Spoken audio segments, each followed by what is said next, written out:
What's up, everybody? It's Stan Grubb for Corner to Corner Wrestling Radio and the Beyond Ringside Radio Network.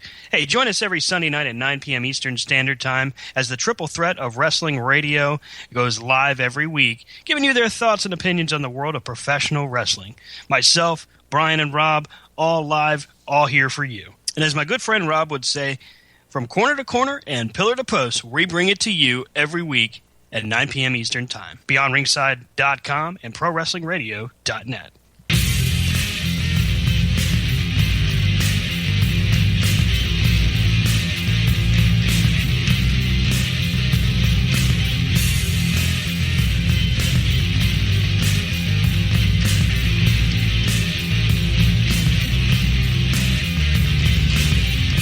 What's up, everybody? It is Corner to Corner, Super Bowl edition. The Super Sunday is upon us. Yeah, she's definitely getting fired. Oh, what a horrible kick that was. You suck.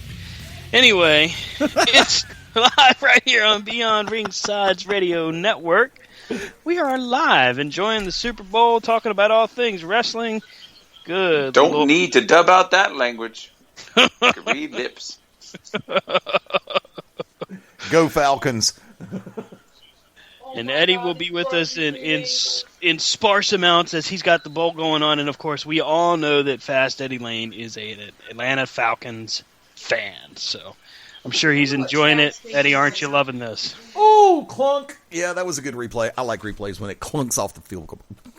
Yes, thoroughly enjoying it. Now, here's the thing. I'm the one who sat back and said final score 34-27. I was expecting a little bit of a shootout. I did not expect the Atlanta's defense to be as beautiful as they are today.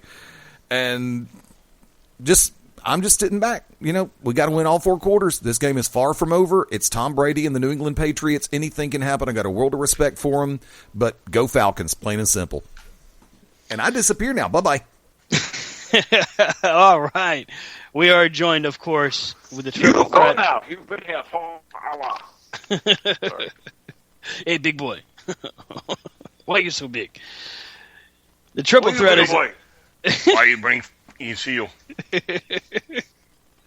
You go now. You've been here for an hour. Oh, he's not here, is he? Nah, he stepped away. Oh, So no, he not can't a dub it Baywatch out, Brian. preview. Yeah, Brian, that's go, what Brian. I'm thinking. He can't dub you out now. No, I can't do that. It's about trust. And as you can tell, the triple threat is complete. Of course, it's me, Stan Grubb, and Brian Taylor. I was distracted by Star Me, Stan Spangled... Grubb. Me, Grubb. Me in house. Me talk on radio. Hulk not good with words. Hulk, write it down. Brian Taylor is here. Yes. Rob Hefner is here. See if I can do it like Stan. Hello. I'm Rob Evner. For Dateline, he's Rob Hefner. No. Me not on that show. Me not on that show. So, breaking news, gentlemen. This just starting. I can't believe it. I'm so excited. I got word Do you have a date? No, I don't. Oh. Sadly, no, I don't. Okay, But- I'm sorry. I'm going to be good. In wrestling news, one of our most favorite wrestling simulators of all time is back on the map.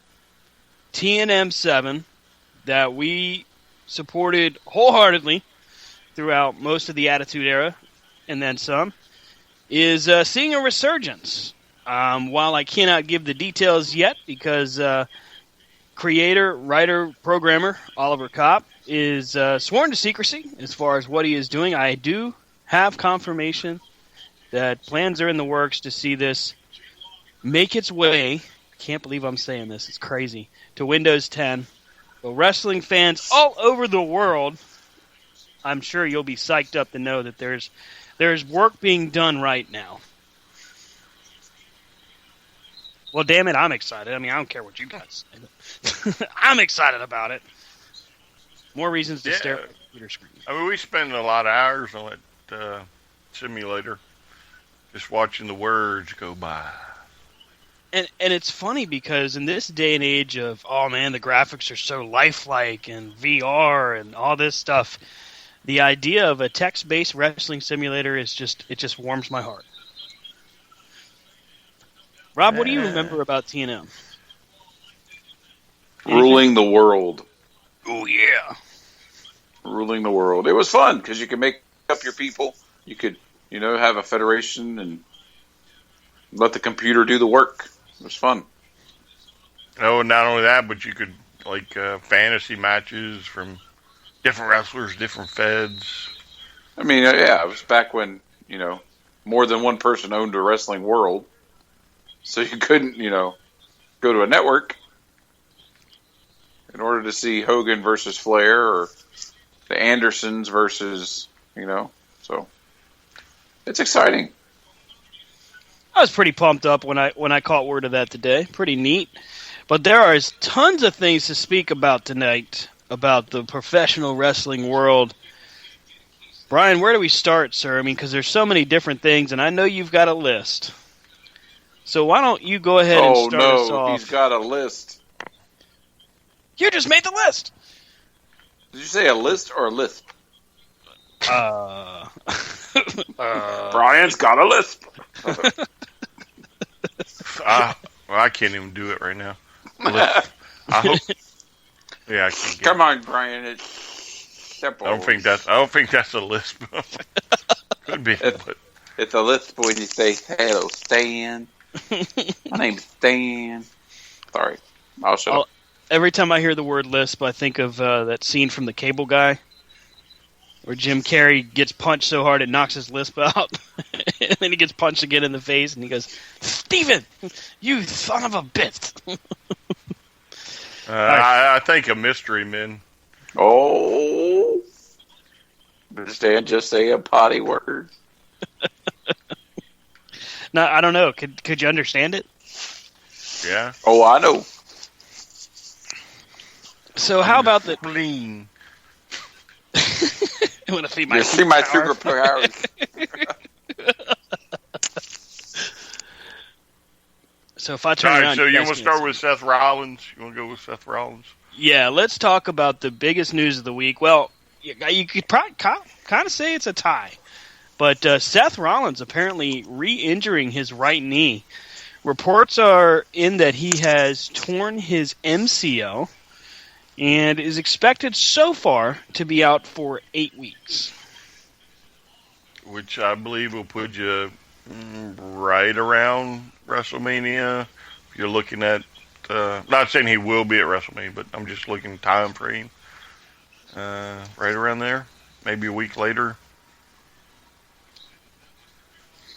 If you're Triple H, if you're Stephanie in the creative crew, this has got to really put you in a bit of a panic. Ow, that's not a good sack.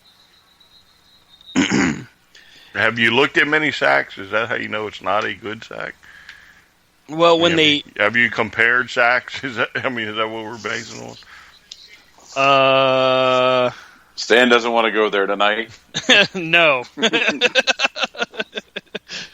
The answer is no. That was a cold, lonely night.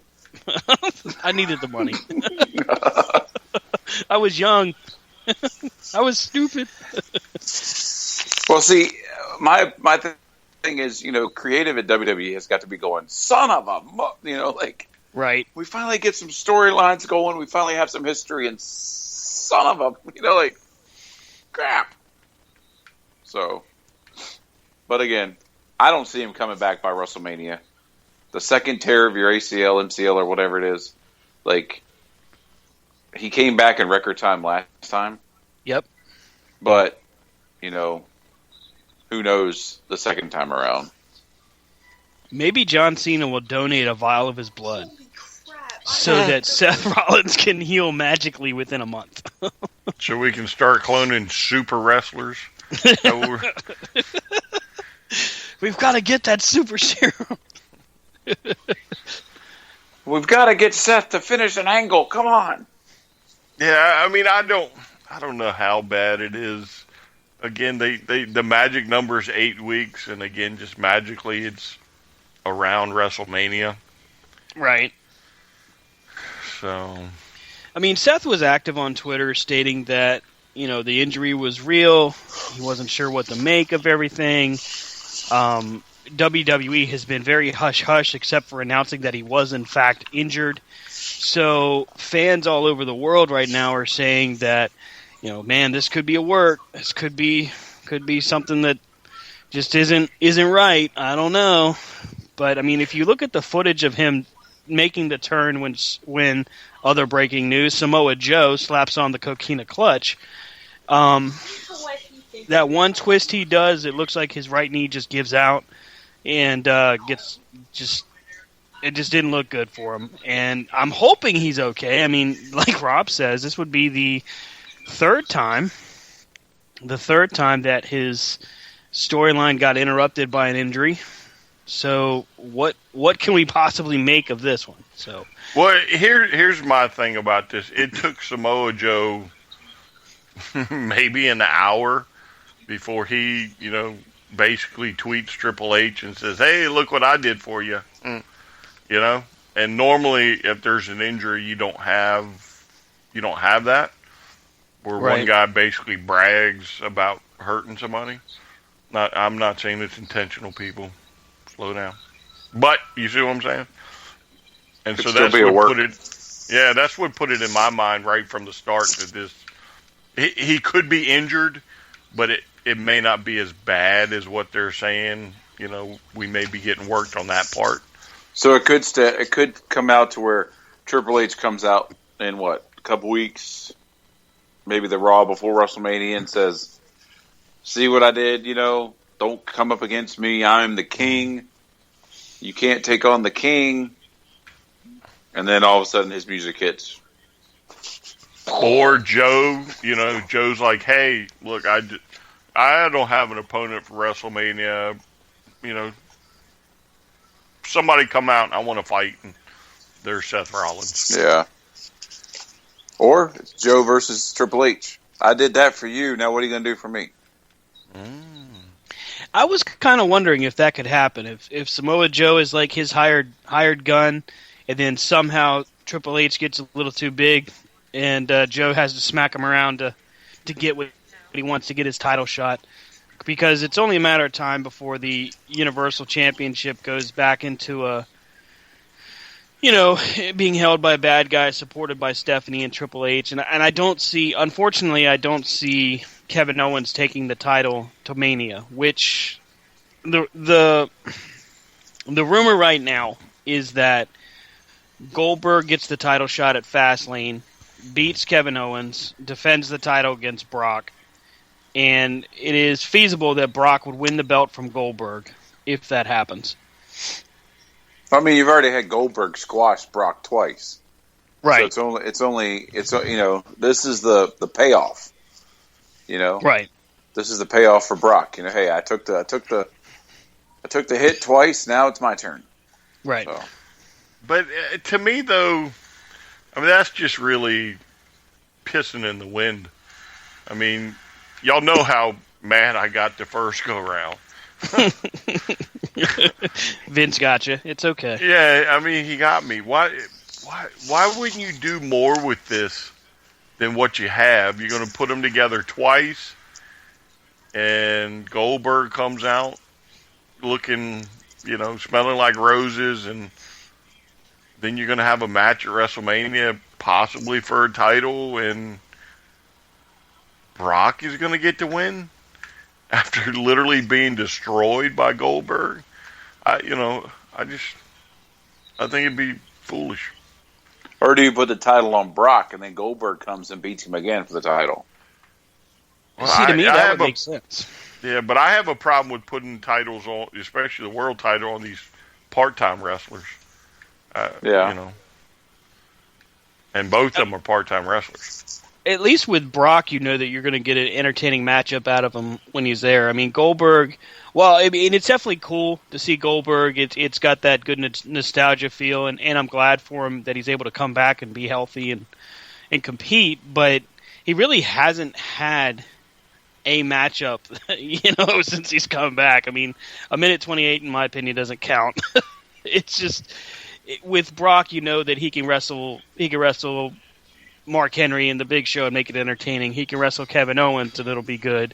There's just things that will work there, even if it's on a part-time basis. And there's nothing wrong with making the U.S. title higher up the card and making Chris Jericho and Kevin Owens more high profile than it already is, as we're expecting that's going to be the feud heading to Mania. Although they really, what would have to happen here, because they've teased the whole best friends no longer being friends anymore. Is it Jericho that dupes Kevin Owens and costs him a title match? Is it Owens that gets jealous and makes Jericho lose, or is it something that it's a mutual jealousy? I'm not sure how that storyline plays out. Like, what leads them to finally going one-on-one? You know what I like to see? What's that? I'd like to see them in like a 4-person match, a triple threat match or something for the Universal title. And, Jericho wins. Therefore, because it makes no sense, like, them having a feud is going to be good anyway. But why have the feud for the U.S. title when you can have the same feud for the world title? Right. Universal title. It would I think it would knock Kevin Owens down too far on the card to be like, all of a sudden, I lose the Universal title and now I'm fighting for the world title, the U.S. title. Mm-hmm. But when has any Goldberg match ever been more than a minute and a half?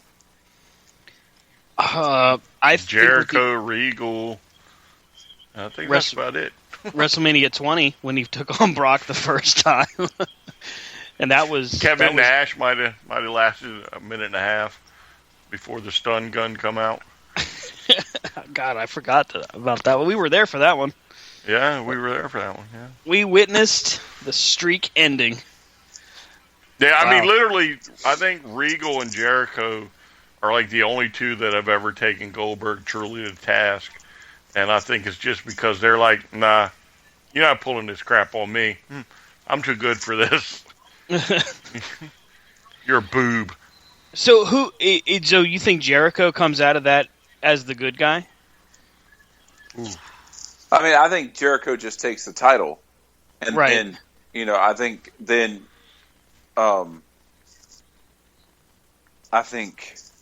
they come out with the whole, Kevin Owens is like, I thought you were my best friend. You're supposed to be my best friend. Why would you do this to me? And then Jericho goes, you know what? I'm the champ. Because Chris Jericho could spin it. Chris Jericho could make Kevin Owens a face. More than he already is. Mm-hmm. Because Chris Jericho could turn that heel. Because you or Brian, one of you made the comment when Jericho came out and basically told all the fans to stick it. That, only Chris Jericho can do that these days, I mean, he's the only one I know of that can make people believe it. That fans will, even though they're huge fans of Chris Jericho, he could actually turn the fans. Which, I mean, is there a guy out there that can do it aside from him? If they truly wanted to, I think the only one that would come close would be Cena. Yeah. And that's just because half the arena roots against him anyway. Right. So he's got half foot in there. So I just think... I mean, if you turn, like Roman Reigns, if you turn him heel, now all the fans that thought it was great to boo Roman Reigns are going to end up cheering him for the same stuff that he does as a good guy. Wrong. Nobody's going to cheer Roman Reigns. Nobody's cheering Roman Reigns. Now, here's to that same point. I think you guys will find this humorous. So we watched the Rumble live. We broadcast, and we were noticing how when he came out number 30, the whole crowd was just like, "Get away! We hate this guy!" Right? So I get home after we'd broadcast, and I had the replay running, and of course it's Roman Reigns comes out at number 30. Would you believe this? The WWE changed the fan reaction in the audio and had it so that they were cheering when he came out. This event had only been done for maybe maybe a few hours. Wow. And they had it changed. I was like, you got to be kidding me. Did you see the? Sorry, go ahead. No, go ahead. Go ahead. Did you see the montages people put together on YouTube? You should set it up. You should look it up. They did this montage of people, like they filmed like number 30. And all these people they're like, who is it? Who is it? Oh, it's got to be AJ Styles. Oh, it's got to be this. It's got to be Joe. It's got to be Joe. And then when his music hit, they all went like, no! Like, this is crap. They're not doing it to us again. It was like, you should look it up. It was awesome. It was almost to the point where people were like grabbing their TVs off the wall. You know, like, son of a no! I mean, I remember when we saw it, we're like, oh, come on. This isn't a surprise. I think our reaction was like, I think Brian's reaction was like he was packing his stuff. He's like, I'm going home now. Yeah, it's time. Yeah. I mean, that's like waking up Christmas morning, you know, waiting for your Red Ryder Carbonite Action BB gun and getting like coal, you know, socks from Grandma. You know, the pink bunny costume. I was about to say you know what the I'm saying? bunny costume. Are you kidding me? Roman Reigns. You didn't learn your lesson last year or a year before last or whatever. You didn't learn your lesson. You still haven't learned your lesson. You know? And I mean, he must be mean under the desk or something. That's all I know. I mean, it's one of those things where every time he gets something turned around organically, the following week they put him in this situation where like, yeah, nope. You can't have it.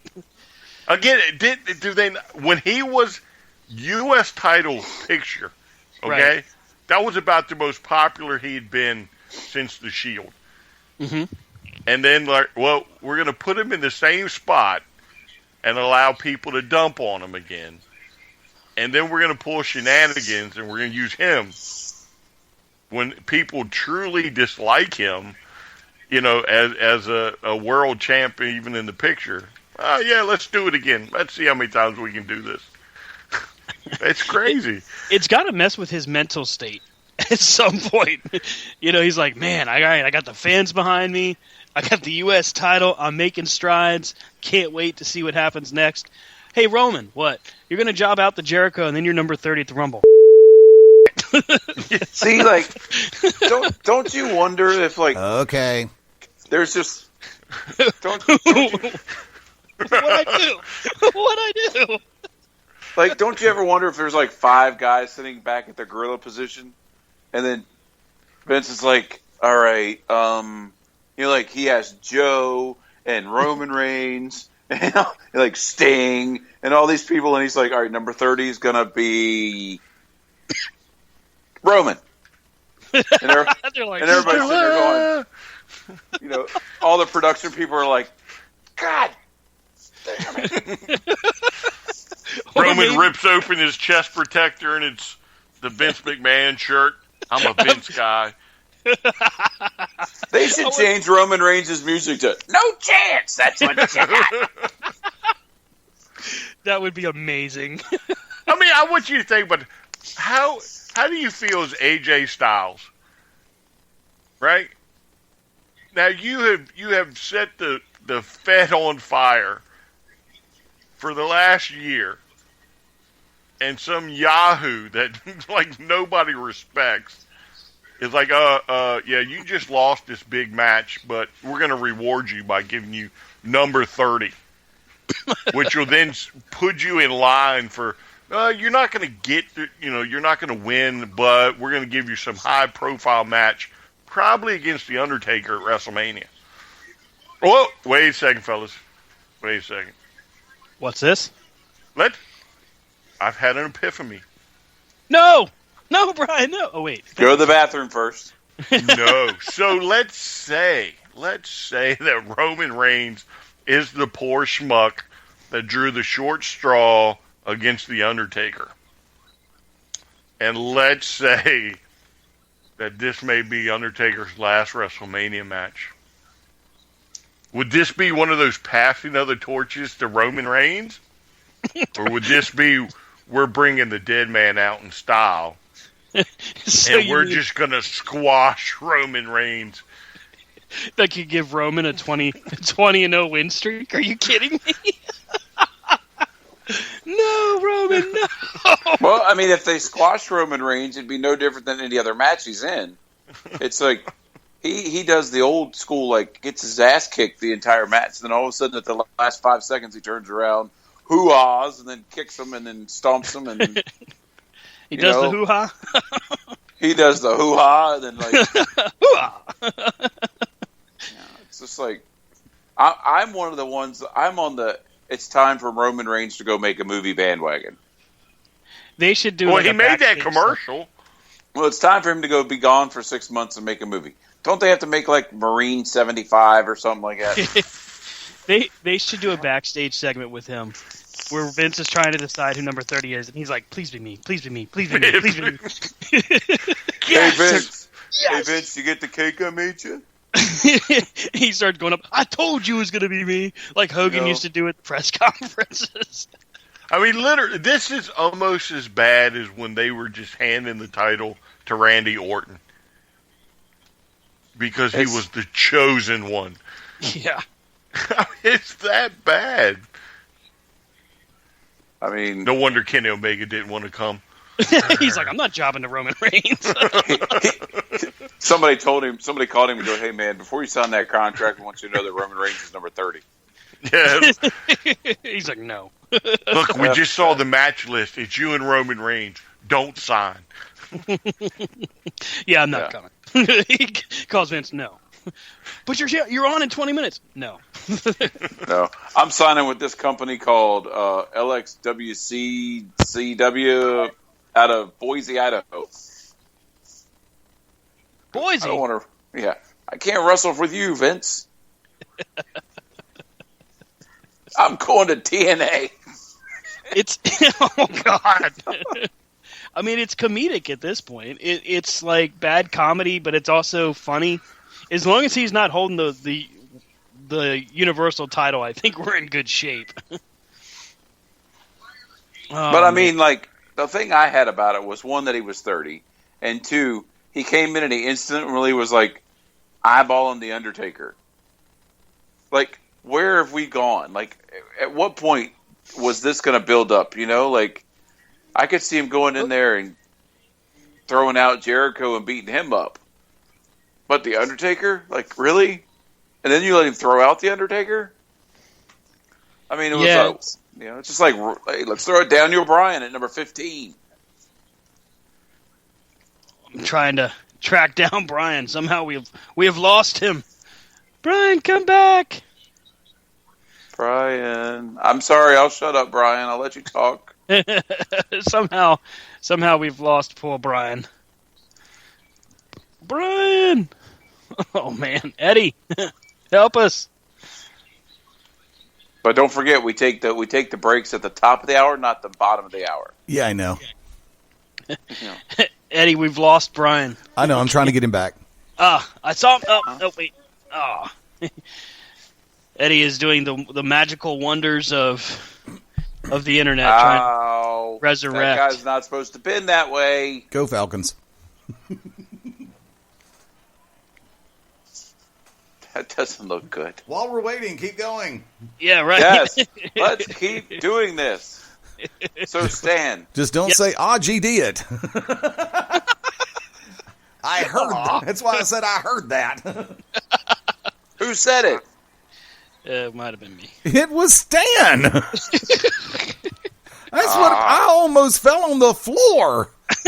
I'm sorry. I'm sitting here going back through pictures from 1990 and the late 80s and early 90s. All of a sudden, I hear, "You could have made that funny if you'd have sounded like Abraham Simpson." Oh, did he tell you off? Did he send you a message off air about what I found when I was going through stuff? No, I hadn't mentioned it. Okay, yeah, we were having too much fun making fun of Roman Reigns. I don't, Caulfield. I don't have the date when these were made in front of me because I was trying to make sure that I didn't mess them up. I found a collector set of 10 World Wrestling Federation postcard photo sets. The Cool. one I took a picture of one of them, which was the Rockers, Jannetty and Michaels. Also included in that was Hogan, Rhodes, Rude, Savage. Like I said, there were 10 in the pack. And they were still, I'd opened them once just to see who all was in there, what all pictures were in there. And I've never really, they've been safe in a nice, quiet, well, actually, they were in the bottom drawer of my shift robe. That way it's like, along with my negatives, photographs, and other stuff. Okay. Hang on a second. Yeah. Okay, I'm on the way. But, Stan, you could have actually just said that on air. Oh, well, I was trying to not interrupt you while you were speaking, sir. Excuse me, this is Beyond Ringside Sports Radio and ProWrestlingRadio.net. Interrupting is what we do best. Yeah. Good point. Fair point. I mean, I don't care if it's to be determined, corner to corner, Midnight Black Mass, Beyond Ringside Live, Shooters Gallery, that other show that are all three no longer with us. But not the show, but the other show, that other show, and you know that show. Oh, the other show. Yeah. Right, that show. The show that remained nameless. He's ready for us, by the way. I'm trying to call him now. I saw his little green light activate. Bing! Yeah, but also I found some photographs and some negatives from a WCW show that was at the BJCC back in the 80s. I have a picture I'll scan it in. I've got the 8x10 and I've got the negatives too. But I'll scan the 8x10 and shoot that over to y'all on the Facebook chat. It's Flair, and what it is, I was standing right against the rail, and Flair came, and this is one of the coolest moments that I've ever had with Rick, other than at the Phoenix Lounge in Atlanta, Georgia, one night after a center stage taping. The whole damn group was in. So for the record, yes, I'm back. Thank you. If this has anything to do with Flair's, I don't want to hear about it. No, it's not him. No. Like I said, it wasn't at the Phoenix Lounge. Ric Flair's penis. It was not, and I was there the night that he ran around the damn lounge in nothing but a robe, open. It's like, oh Jesus! And even Arn was going, "Come on, Nate." But no, Flair was getting ready for a match. He was in the ring, apron and all, and I'm right up against the rail, and I lean in and scream, and basically Rick takes a look at me, turns, does the profile. I click the picture. He sees the flash go off. He turns, looks at me, and goes, "Did you get it?" I said, "Yes, I did. Thank you." He said, "Cool," and went back about his business. Also, Sting and Luger were in a tag team match that night. I think it might have been a 6-man with Nikita. And also have some shots that I took from a WWF show in Birmingham back about 1986 as well. Nice. Oh, yeah. I take care of my stuff. I have pictures and photographs for as long as I've been able to run a camera. And a lot of the stuff is wrestling related, other is scenic stuff. But now that all three of you are back, you are 18 minutes before the top of the hour, folks. You are listening to Corner to Corner Radio, Stan, Rob, and Brian, or Brian, Rob, and Stan, or Rob, Brian, and Stan. They are interchangeable and interweavable, but fortunately for all of us, not intercoursal. Stan, Rob, Brian, Whoa. Back to you. I'll see you in 16 minutes, guys. What the hell? That just went to hell fast. That's what I do. Damn it. So, like, to follow up on his story, like, my mom was a school teacher for 30-some years. And one of the things she did was she had made her class do a writing project. And so then when I got her into watching wrestling, she made her whole class pick a wrestler at the WWE and write to him. So then she packaged them all up, sent them to WWE, and a few weeks later, she got a whole packet of 8x10 autographed photos back. Each kid in the classroom got an autographed photo from the person they wrote to. And then she got like 4 or 5 extras. So, yeah. Wait. I worked out. I ended up having what? No, go ahead. I didn't mean to interrupt. No, I mean, I ended up with a Hogan and the Rockers, Marty Jannetty and Shawn Michaels. I think my sister ended up with a Brutus Beefcake because that's worth a whole lot of money nowadays. But yeah. Anyway, I'll shut up. Back to you, Stan. Are we swapping stories though? Is that what we're doing? Yes, we were swapping stories, sir. Your turn. Did you have any? Did you? No, I really don't, unfortunately. Not as a child. Uh, Awkward handshakes, does that count? No, I think Brian has a pool story. Let's not get crazy now. Whoa. Let's set the scene. I was going to say, Brian, what were you doing, buddy? There I was. And this is no. All right, so I guess I was, let's see if I can remember about how old I was. 12, I think. And my mother used to be the general manager down at the Best Western across from the Richmond Airport. And that's where all the wrestlers stayed. And we got to skip school one day and get thrown around a pool by Ivan Koloff. And yeah, that was pretty cool. Pretty cool. Hey, speaking of the Russian Bear, Ivan Koloff, Mike Mooneyham from the Charlotte Observer broke the news 2 days ago that unfortunately the Russian Bear Ivan Koloff, former WWF World Champion, is fighting for his life right now. He is in poor physical condition as he is fighting cancer, and our thoughts and prayers, of course, go out to his family. First interview I ever got to do was with Ivan Koloff, and he was gracious enough to give not just one, not two, but 3 individual episodes, approximately 4 hours of total interview time, talking about his career and his thoughts on how he transitioned into retirement and also into his ministry. So we definitely are praying for a fast recovery for the Russian Bear. Put his ass in the Hall of Fame, damn it. Hashtag Ivan Hall of Fame. Absolutely. Well, I he mean, can be there. You never know who's this year's candidates are. Other than Kurt Angle, I think. And see, the best part about that, not to steal any thunder, but there's a certain person that leaked, like, supposed Hall of Fame people. Right. And I'll go and say it. So far, that person ain't got it right. Wrong. You was wrong again. Wrong, Mr. Fun Man. What, you just throwing darts at a dartboard? I got to get it right sooner or later. The odds are in my favor. He puts out the same list every year. But one of these years they're going to get in. But we might, some might still be in. But, like, now I've heard, I saw the rumor, and apparently there's some big, if you follow him on Facebook and stuff like that, that Ricky Morton is making some, is saying that there's a big news coming out about the Rock and Roll Express in the WWE. So that would be cool. They're going to the Hall. I think that would be cool.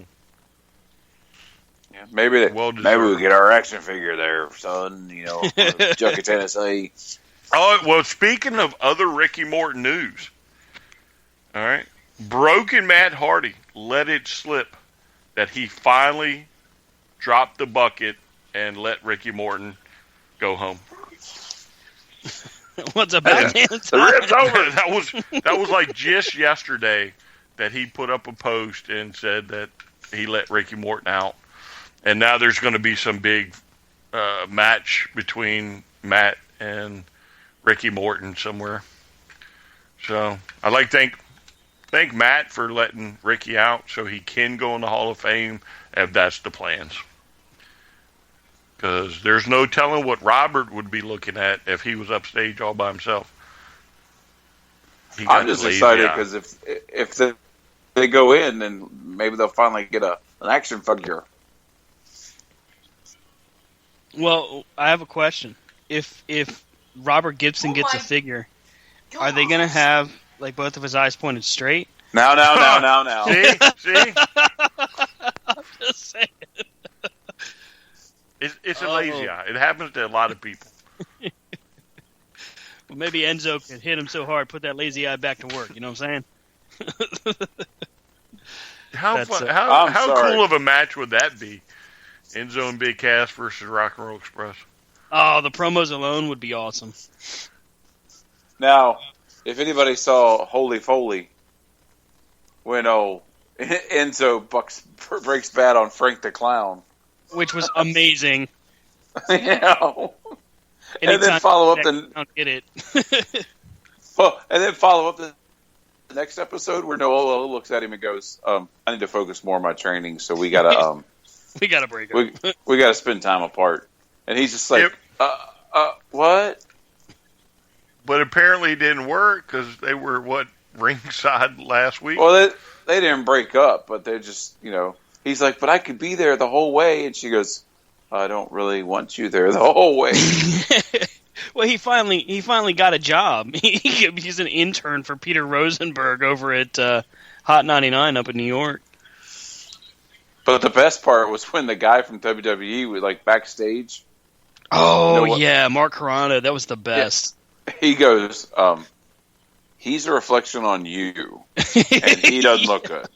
Yeah, he's like, "I'm trying to be nice. Let's just go talk over here." No. I mean, I've had conversations on Twitter with Frank the Clown before, very normal, small talk kind of stuff, and he seems like an okay guy. But the way that Holy Foley depicts him is the biggest tool on the face of the planet, who just seems like a lost puppy. And then Mick Foley, who's just looking at this guy that's about ready to ride both his and Noel's coattails all the way to the WWE.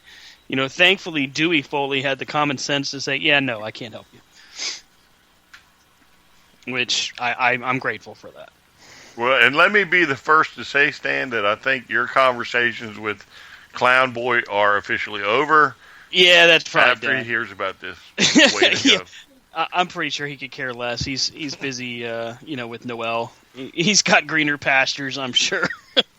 Well, let's see here. So Let's now see the here. way you just talked about his daughter, Foley will never just have any conversations with you either. Wait a minute. I didn't say anything negative about Noel. Yeah?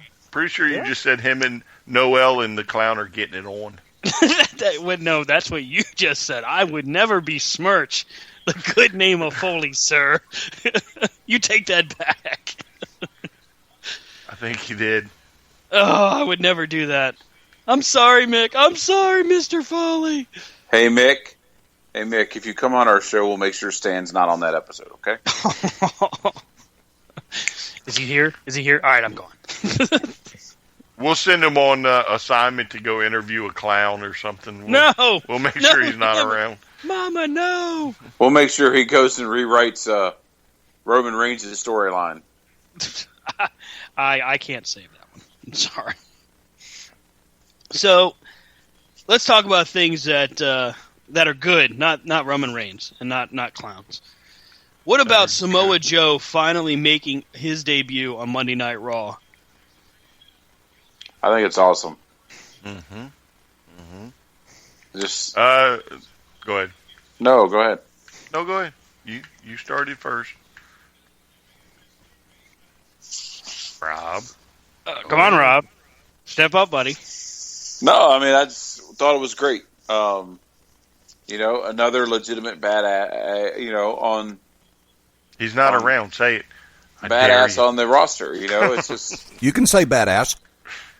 Oh, he's listening. See? See? It's like that. Come on, no one will ever find out. Oh! Busted!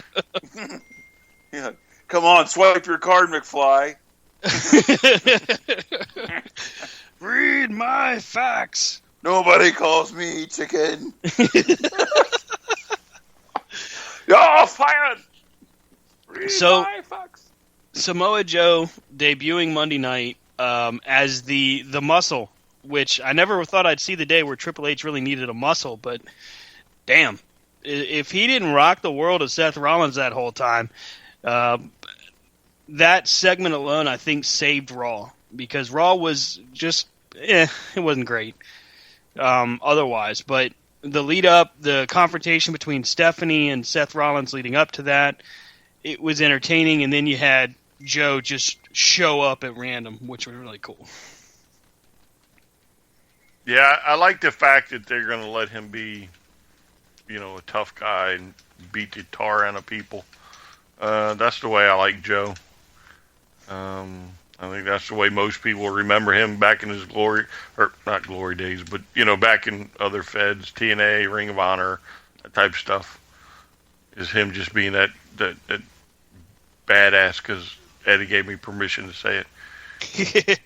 Well, it seems like they definitely have the right way to present Samoa Joe. They figured that out as soon as they brought him to NXT, and he had a confrontation with Kevin Owens. You knew that the best way possible to introduce him was going to be as the, as the muscle, as a hitman almost, the Samoan submission machine. God, couldn't think of it. But with his beat down to Seth Rollins, now if Seth Rollins doesn't make it to Mania, if Finn Balor were to make a return, which is the rumor, that could end up being a tremendous WrestleMania match and continuing a really good feud from NXT. So I wouldn't mind seeing that. Yeah. Agreed. Funaki chiming in. Thank you, sir. Wow, I can't believe it, but it looks like New England might actually have a chance to. God, They've got I hate three. them. They got 3.5 minutes, and they got to go down the field. Wait, what's the score? 28-20. 20 to 30. Yeah, 20 to 28. Oh my goodness gracious!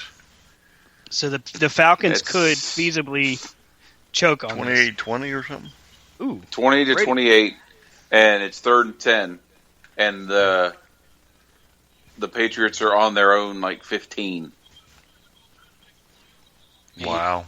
we've seen them do it before. It's not like they can't. It would be Matt nice Ryan to see is it about to Steve- lose his. Matt Ryan's about to lose his more. He's just like, oh. Well, maybe all the Atlanta fans can then march on DC and ask for the game to be changed. not my Super Bowl. Damn that Obamacare. It's all Obama's fault. Son of a. This Super Bowl's all Trump's fault. Donald Trump fixed it. He got together with the Russians. Yeah, you got to be careful, though. We got to be really careful because we don't know who's listening. We may be on the air. One Yeah, minute. but you're the one talking about the current president. Me and Rob, passe. Hey, no politics. You're the one tying the whole kit and caboodle together. I'm sorry, sir. You made the rule no politics. My bad. Stan just tying it in a bow. Trump, Russia. Oh, you heard it on Corner to Corner. Some little yahoo knows that there was a conspiracy. Next thing you know, stands in front of some hearing at the Senate building. A Senate committee meeting. Yeah. So, Stan, what can you tell us about the conspiracy? Nope, I'm not saying nothing. No. Now the question is, Stan, what T-shirt would you wear to the Senate hearing? Well, if it goes 2 days, I figure the first day I'll wear a Team Raw shirt. Then the next day I'll wear a Super shirt. And blue jeans. No, I'll wear jean shorts. I'll wear jorts. And a John Cena cap. No, what you need to do is just wear your Bullet Club shirt, and just every time they ask you a question, you go, "Too sweet, too sweet, me bro." Too sweet, me friend. Me, bro. And then wear your DX shirt the next day, and every time they talk to you, just stand up and do a crock shot. Like, And if you're not down with that, we got 2 words for you. You're going to jail. Damn it. I think that's 4, isn't it? You're going to jail. God, what a genius. It would interrupt me. You ruined it. Come on, Brian. That's- You're not supposed to say he's a genius. You're That's supposed to say what? public education for you at its finest. Brian, you're supposed to say you're such a What? Wow. Easy the now. B word. You're such a No. Um, boo. You know, that's your flatulent? line, Brian. No, You're that's such a a P boob. No, that's. Did you say P or B? You threw me for a B. loop there. Oh, I was thinking a lot of different names that we've called Stan that start with a P. Oh wow, I don't think that's a catch, Yeah. but okay. Apparently, Stan Slam is on in full effect here on Super Sunday. Jesus. You're the one at the Senate hearing, not me. Oh, it got on that dude's foot. Wow. Damn. I cannot believe New England is driving right now. All right, so not my Super Bowl. Let's move on to wrestling news. Yes, sir. Yes, sir. Moving on. All right, Brian. I'll get Brian, depressed here in a second. Brian, what's the Kenny Omega news this week? Kenny Omega news. Well, again, he looks like he's going back to New Japan, which is good. That way Vince can't screw anything up with that. I don't think he's officially signed yet, but he did make it known that's where he's going. Hopefully that'll still happen, and maybe we'll get Okada Omega too. That would be good. Good fun. And the Bullet Club does make a triumphant return at an upcoming, I guess, show, one of their shows. So they'll be back in New Japan as well. And as we get ready to talk about the possibilities of Okada Omega 2, it's time for our top of the hour break. Right here on the Beyond Ringside Radio Network. Corner to Corner, we'll be right back. Stick with us, folks. What's up, everybody? It's Stan Grubb for Corner to Corner Wrestling Radio and the Beyond Ringside Radio Network. Hey, join us every Sunday night at 9 p.m. Eastern Standard Time as the triple threat of wrestling radio goes live every week, giving you their thoughts and opinions on the world of professional wrestling. Myself, Brian, and Rob, all live, all here for you. And as my good friend Rob would say, from corner to corner and pillar to post, we bring it to you every week at 9 p.m. Eastern Time. BeyondRingside.com and ProWrestlingRadio.net. The To Be Determined show live Wednesday nights, 9 Central Standard Time. Join myself, the Oracle of Ominous, the Wicked Nemesis, the Grand Design, Clyde Braddock, and the Magic City Monroe, Fast Eddie Lane, as we take you to the edge of uncensored. Yes, we go uncensored, so make sure you have your earmuffs. Ask your parents, for those of you that are a little young, maybe under 18, but make sure if you have any heart conditions or any mental defects, please listen, because they may take effect right here live every Wednesday night, 9 Central Standard Time. Beyond Ringside Radio Network, beyondringside.com. Howdy, friends. This is the Magic City Motormouth, Fast Eddie Lane, with your invitation to join yours truly, along with Mark Mabo Bowman and the Oracle of Ominous, the Wicked Nemesis, every Sunday night, 6:30 p.m. Eastern, 3:30 p.m. Pacific, for Beyond Ringside Live. Wrestling, mixed martial arts, sports talk, and a whole lot more. Keep your eyes open on BeyondRingside.com for all of upcoming show information, and of course, catch us on social media as well. Until then, we'll see you this Sunday, 6:30 Eastern, for Beyond Ringside Live on the Beyond Ringside Radio Network.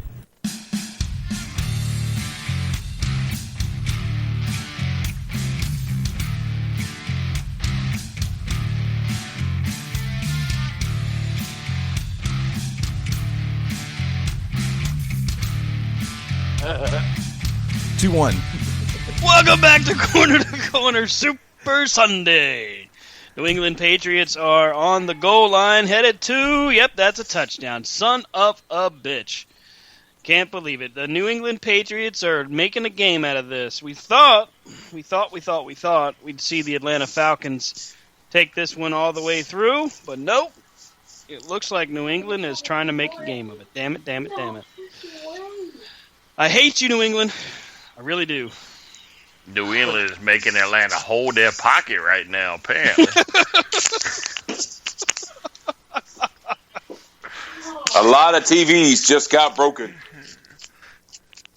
Elvis Presley just shot his TV. Oh, wait, he's dead. No, Elvis was from Memphis. Come on, if you own stock in Best Buy in Atlanta, it's going to be a good day tomorrow. Everybody's going to be buying new TVs. Because a whole bunch of people just ripped that thing off the wall. Or, you never know. If you hurry down there now, you might get one for free here shortly. Well, yeah, because they're all going to be kind of busy. Don't break the windows! Let the rioting commence. All the cops in Atlanta are like, son of a... I hate you! I hate you! Hashtag not my Super Bowl. Tom Brady, laces out! Laces out! Now, But anyway, all right, Stan, we should stop. Going to be who do you think is going to be battling for the tag titles at WrestleMania? What do you think the tag title matches? Or do you think WWE is going to do what they normally do and have no titles defended on a pay-per-view? Could they get away with a no-title WrestleMania? You know? I mean, it wouldn't surprise me if they tried to pull something like that off. It would really suck, but I guess it could happen. I mean, crazy as it seems, I would like to see the American Alpha versus the Revival. Mm-hmm. The American that was Alpha. my pick. Yeah, for the SmackDown titles, and then the club maybe against Enzo and Cass. Boo. But Boo. you don't like the idea of seeing Enzo and Cass on? No, because that would mean that the club would probably have a very short title reign.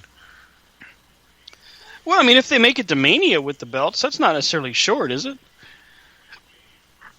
Yeah, they won it last week, Yes. and so 1 week's gone by. They haven't defended. They probably won't defend it tomorrow night. The pay-per-view will be a rematch. So, I say you get them in an angle with New Day and let them battle New Day. You know, tied. So the game is tied right now. Could we get lucky and just see the game just be over now and say it's a tie well Ooh, thank how you for cool that. would it be news to alert. see an actual tie? at a Super Bowl? I You approve. think they'd let them do it? For the people that paid $4,000 a seat, it would suck.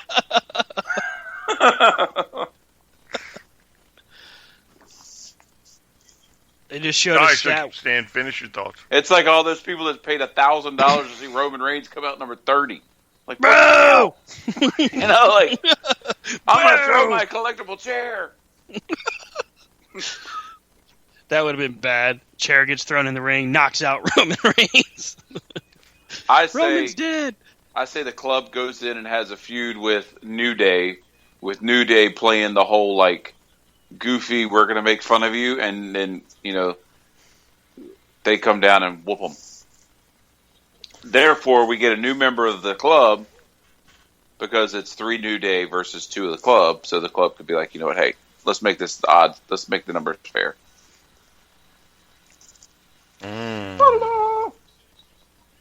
So what if Finn Balor were to come back and join up with the club at WrestleMania? Well, I think that's probably been in the works, but I think he just wasn't healthy enough. Got hurt. That would be interesting. All of them, they have to be bad guys, though. They can't be well, I guess the club's not really bad guys. They do too sweet about anybody that puts it up. Well, I mean, they're one of those groups that one day can be a good guy, one day can be a bad guy, you know. Depending on the opponent. Right. Right. Wow, what a pass, and no. Oh! Intro set. Nope, he didn't. He was out of bounds. Man alive. I wouldn't mind seeing the Revival come up. I mean, I think the Revival would be a good team for either roster, but I think SmackDown needs them more than Raw. Yeah. Thank you, Rob. You're welcome. I mean, I just think, if you're looking, they're kind of a club team. Their tag team style, they're very old school. They're kind of the club-ish, Right. So putting them on Raw would make no sense. Yeah, but you only have, 3 tag teams on Raw? 3 legitimate tag teams? Well, then let's take some of the bad ones off of SmackDown and put them on Raw. Put them on Raw. I mean, you come out there, they're like, we have an open challenge, and then everybody comes out. Well, I was sitting out there going, "This is now John Cena did it." Yeah, I was really expecting the Revival to show up for that. Oh, you mean That for the would've been tag cool. turmoil thing Yeah, that they're doing? yeah. Well, I mean, the feud that they had between the Revival and American Alpha was really good. So I think there's nothing wrong with setting that up. The question remains, would they be able to deliver on Raw? We've seen American Alpha can deliver. We've seen Tyler Breeze fall short. We've seen Fandango deliver it to an extent and fall short. So, you're rolling the dice with these NXT call-ups. I think Samoa Joe will be fine. I don't think we'll have a problem there. But could the Revival hold up under the pressure of being on the main roster? Yes.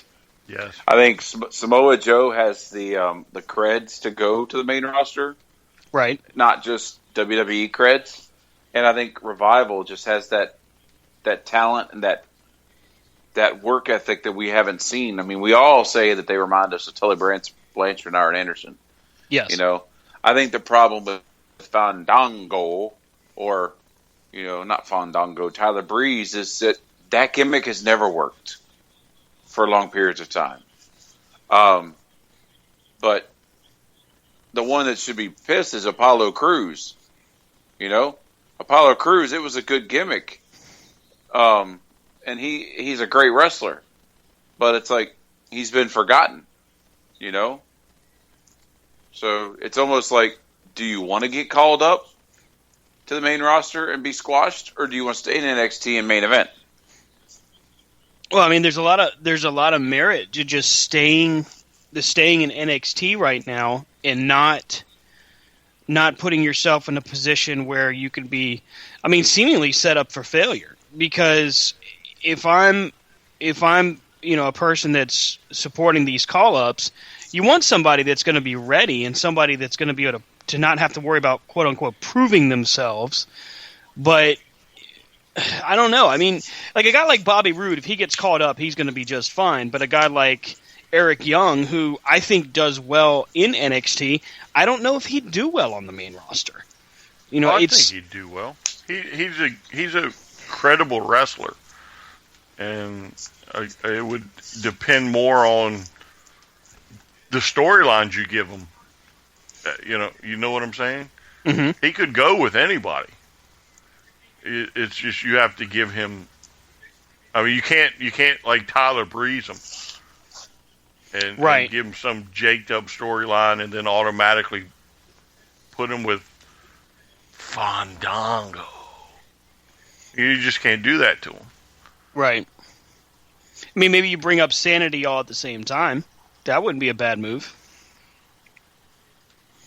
Because I think Sanity is actually getting some traction as a group. I think they're really pulling together and giving Eric Young a chance to show not just as a singles wrestler, but also as a leader of a faction. And it's entertaining. I mean, we're seeing some good matchups. I agree. What about a guy like Ty Dillinger? So Ty Dillinger is extremely talented, and he's certainly over. But would Ty Dillinger be able to hang on the main roster? If given the right storyline, if given the right push. Mm-hmm. Because if not, then he's going to follow the ranks of Apollo Crews and all of them. He's going to be, oh, look, there he is. And there he goes. Right. So, he has the crowd reaction. That's the thing. He has the crowd reaction. He has the skills. Who are you going to put him against on the main roster? Right. Where does he go? Does he go SmackDown? Does he go Raw? Or was that determined and I missed it? But that's what I think. He came out for the Rumble at number 10. 10. But, do you have him go against somebody like, the IC title type thing? Right. Do you have him battle? Does he battle Dolph Ziggler for a year and a half? So Dolph Ziggler's making strides right now as a heel. He's doing a good heel turn, and I think it's making good progress for him. Kalisto and Apollo Crews are the two guys that seem to be like the victims of of his heel turn, but Apollo Crews has kind of been shuffled to the background, and he's immensely talented. Known through the Southeast as far as like Atlanta and Florida as Uhaa Nation, and was ridiculously over. But he gets to WWE, gets to NXT, has a good showing for himself, but I think he was called up a little bit soon, to be honest with you. I mean, I think as a match at WrestleMania, I think you'll see Ty Dillinger in the Andre the Giant Battle Royal. You won't see him in some kind of match, I don't believe. Right. So that's another thought. I mean, with the Andre the Giant Battle Royal, who do you think this year wins that? Brahms, don't know. Oh, God. It'd be kind of sad if Braun ended up winning that after having such an awesome showing all year long. And I'm not a Braun fan, but, I mean, he's been dominant this whole year. If he were to just get relegated to the Andre Battle Royal, what does that do for a guy like him? Yeah, I mean, I think you see it happen. Not him not winning the Battle Royal, but it's just going to be those caliber people, you know, the lower to mid card, the ones that wouldn't have made the WrestleMania card without it. Brian, what do you think? Who is the next big call up? I mean, Samoa Joe, I think he's going to be fine. I don't think there's going to be a problem there. But the next big call up, is it Asuka? I mean, do we see another female call up that actually pushes the women's revolution even further, or do we see another guy get called up like Ty Dillinger or something like that? I don't think it'll be Asuka yet. Just based on some of the names that came through the tryout they had earlier in last week, earlier in the week. So I don't think it's her time yet. To me, if they're smart, they maybe jump on Nakamura, bring him up, especially in time for WrestleMania, and put him in a feud with, like, say, AJ, who they've had great matches together over in Japan, and possibly, that would be your show stealer at WrestleMania instead of AJ and maybe Shane McMahon. I mean, AJ and Shane could actually be a really good match. I could see that one really being a big deal. I just don't know. I mean, how do you set that up? Does AJ hold Shane responsible for him not winning the belt back? Is it something where, for some strange reason, AJ makes it personal and insults Shane and his family? I mean, how do we see this play out? Well, first of all, let's take a step back. I don't know how great it could truly be. Shane's been in some good matches, pulled off some great spots, but if you think about it, that's about all it is a great spot here or there. And if you're talking to AJ Styles, a premier wrestler in the world, and you want to take the chance and putting Shane in there and not having Shane screw up. Right. I mean, I would not want to see Shane McMahon try to take the Styles Clash, for example. That could feasibly be really bad. I mean, you think about Shane McMahon last year at WrestleMania. Think about his match with The Undertaker. And you take that out of Hell in the Cell, and what kind of match was it? Like, if you take the cell away and the big spot that he fell off the cage and all that, what's left? Yeah, look at the one he had with, who was it, the Big Show or something, where he fell off the Titantron. The corner to corner, no pun intended. With the who was he? Who did he face for that one? Where he did the move that RVD does. The Van Terminator. Yeah, who was it against? Crap, I can't remember who it was. Vince? I don't remember, but he's he's all about the big spot with him because, Right. he may have some wrestling talent, but is it, could he truly compete on a regular basis? Probably not. And Right. you're going to put him in there with somebody that runs at a completely different speed than probably anybody he's ever been in there with. And yeah, that has the potential to be very bad. I mean, right now, by the way, Eddie is losing his mind as he's watching Atlanta just let New England march down the field. They're on the 15-yard line. If they score a touchdown, game over.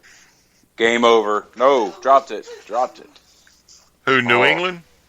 Yeah, New England just dropped it in the end zone. Oh, Flag on the play. wow. This is crazy. Pass interference. They're going to get the ball on the 1. Damn it. For those of you with little kids listening at home, you may want to send them to bed because this is about to get... This is going to get ugly. Cutting in for a second, gentlemen, and I hate to do this, but considering the way that this is the Super Bowl, you don't play the traditional sudden death. I'm sorry.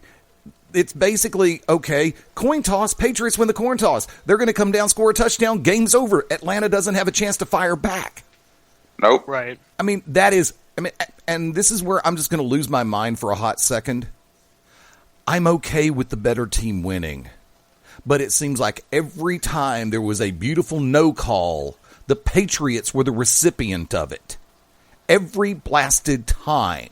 I am not crying foul. I'm not crying over spilt milk. We still have a chance to win this thing, barely, but still a chance. I don't like the overtime situation, and I don't like the officiating of tonight's game. Atlanta made some great plays. They made some big mistakes. Atlanta did not play a perfect game, but New England, right place, right time, and the defense got soft in the second half, started playing a soft zone, and they will get... Tom Brady, with the weapons he has, will burn you if you give Danny Edelman, Julian Amendola, and a healthy Rob Gronkowski. You give them one step, they will burn you every time. Game over. Man, oh man. This is... See, once This again, is there was a clear and obvious hold in front of the line judge, and no flag was thrown. That's the third no call on this drive alone that benefited the Patriots. The one I didn't like. I feel for the owner of the Falcons because they've been zooming in on him this whole last drive. He came down, his team was winning, and then he came down to the field to celebrate with the boys, and then they let it go. They just collapsed. The Falcons' defense collapsed, and if you give Brady His knee was down before he went across from the 1 yard line, bring in the jumbo package. If you look, he's down before the ball crosses. And I'm not talking about the old Sunday night. Oh, lineup. yeah, he was. Daggone it. So get them people off the field. But see, once again, if the Patriots get a crack at it, the Falcons should get a crack at it. Ain't we in overtime? Yeah, we're in overtime. And this is the freaking Super Bowl. If they make them kick a field goal, they do get a... But still, the shot fact at of the it. matter remains, both teams should have a crack at it. This is the last game of the year. This is the Lombardi Trophy on the line. I would say the same thing if the Falcons had won the toss. Guarantee I would. I believe in fair play all the way across the board. But you don't end it like this. Oh, we're going to get the Patriots. Patriots won the coin toss. They're going to take a crack at it. If they win, they win. Really? Right. I don't care. I'd Right. say the same thing if it was the Raiders, the Rams, the Jaguars. It doesn't matter. I would say the same thing. It's like, no, that is not a clear-cut winner. That's like having Jason Hervey, Sandy Scott, and Patty, whatever the hell the Penthouse Pet's last name was, as the special guest judges for Flair Sting 1 Clash of the Champions. What in Wow. the... What do Jason... dug deep. What do Jason Hervey and Patty, whatever the hell her name was, a Penthouse Pet of the... Patty Mullen. That's what it was. A Penthouse Pet of the Year know about pro wrestling judging and scoring? I've never been a fan of this. If you go down to score a touchdown, then it's over. I mean, I've always thought that they should go, and I don't like it ending in a tie. Like, I was asking that tonight. Like, for every other game that can end in a tie, what do they do if the Super Bowl? Like, if they're both tied at the end of overtime, you play till you get a winner. But I mean, like, why can't they do that the rest of the year? I mean, look, why don't we do it in college then? Go ahead and we can have a tie in the pros. Why not in college? I see. I like hey, let's go back in the day. I like the way the XFL did it. Everybody got a chance. Rumors. They got the ball. You got 4 chances to get to the end. You didn't do it. The other team got the ball. 4 chances till they get to the end. Yeah, I know. So that's the way it should be. Start it from the 20. You get a chance at 1 first down. Total 8 plays. You win. You get it. You get it. You don't turn over, and the other team gets it on their 20. Oh, look at Chris Berman trying to get in there. He's like, "All right, come on." 25 points. A 25-point lead. Okay, and here's the fun part. New England won, cover, over. Wow.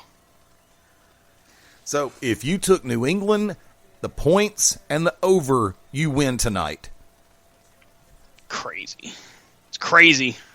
Atlanta right now is going up in smoke. Probably the fire. Really, Atlanta's burning again. Kind of like the 90. It's like Sherman again. No, kind of like the 91 World Series. This just in: Best Buy having a fire sale on plasma TVs. Hey, goody! I can go buy one at half price and break that SOB on YouTube. Hey, Mick Foley, how you doing? You can probably get it for free. Remember when? Mick Foley broke his car running? I've said that I think the NFL strategically does the schedules, because if you look, the teams that aren't that good are all stacked with good teams in their schedule. Okay, let me ask a question.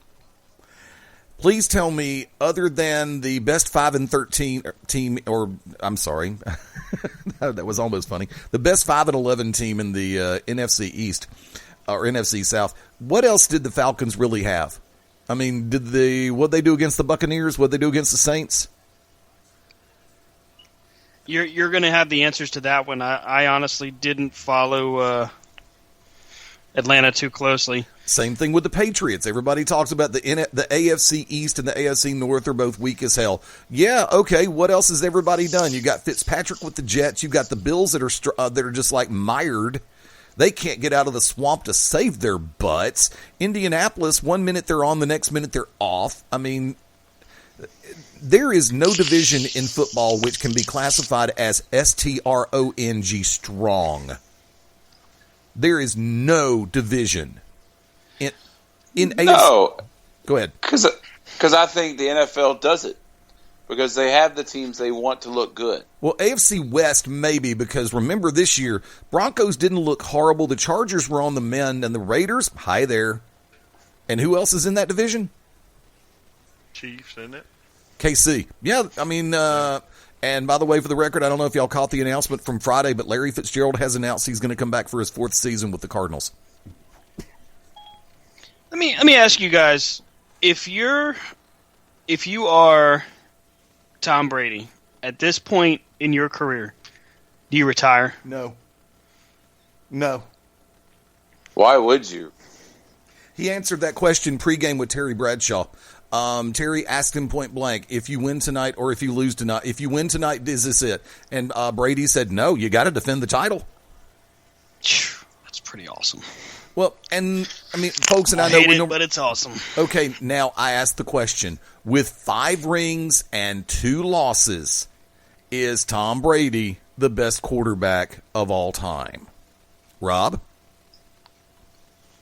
I would say in this era, yes. In this era, qualifier. Brian? I would say yes, and I would say in the Super Bowl era, yes. Because I don't know how many may have won world titles, I guess they were called back then. Well, remember, this is Stan. Your answer, please. I can't possibly say that he's not. His resume itself is pretty amazing. 7 Super Bowls, 5 wins, 2 losses. And I hate the guy, but he's pretty pretty freaking amazing. I don't hate him. I don't even know him. I can only hate somebody I know. But, okay, look. 5 wins, 2 losses in the Super Bowl era. There have been 51 Super Bowls, which means a grand total of 102 starting quarterbacks. Brady has started 7 of them. Joe Montana, 4-0. Terry Bradshaw, 4-0. Look, first off, to even be a starting quarterback in the Super Bowl, in my book, I mean, my God, what was it? Jim Kelly and the Buffalo Bills, 4 straight, even though it was 4 straight losses, AFC champions. And so that's another person who took a big chunk out of the stat. Just to get to that level is huge. Because how many teams make the playoffs every year? 278? Oh, no, I'm sorry. That's NCAA men's basketball. That's the big dance. Oh, my. Okay, wait, hold on. Go ahead. This is the best tweet I've read so far.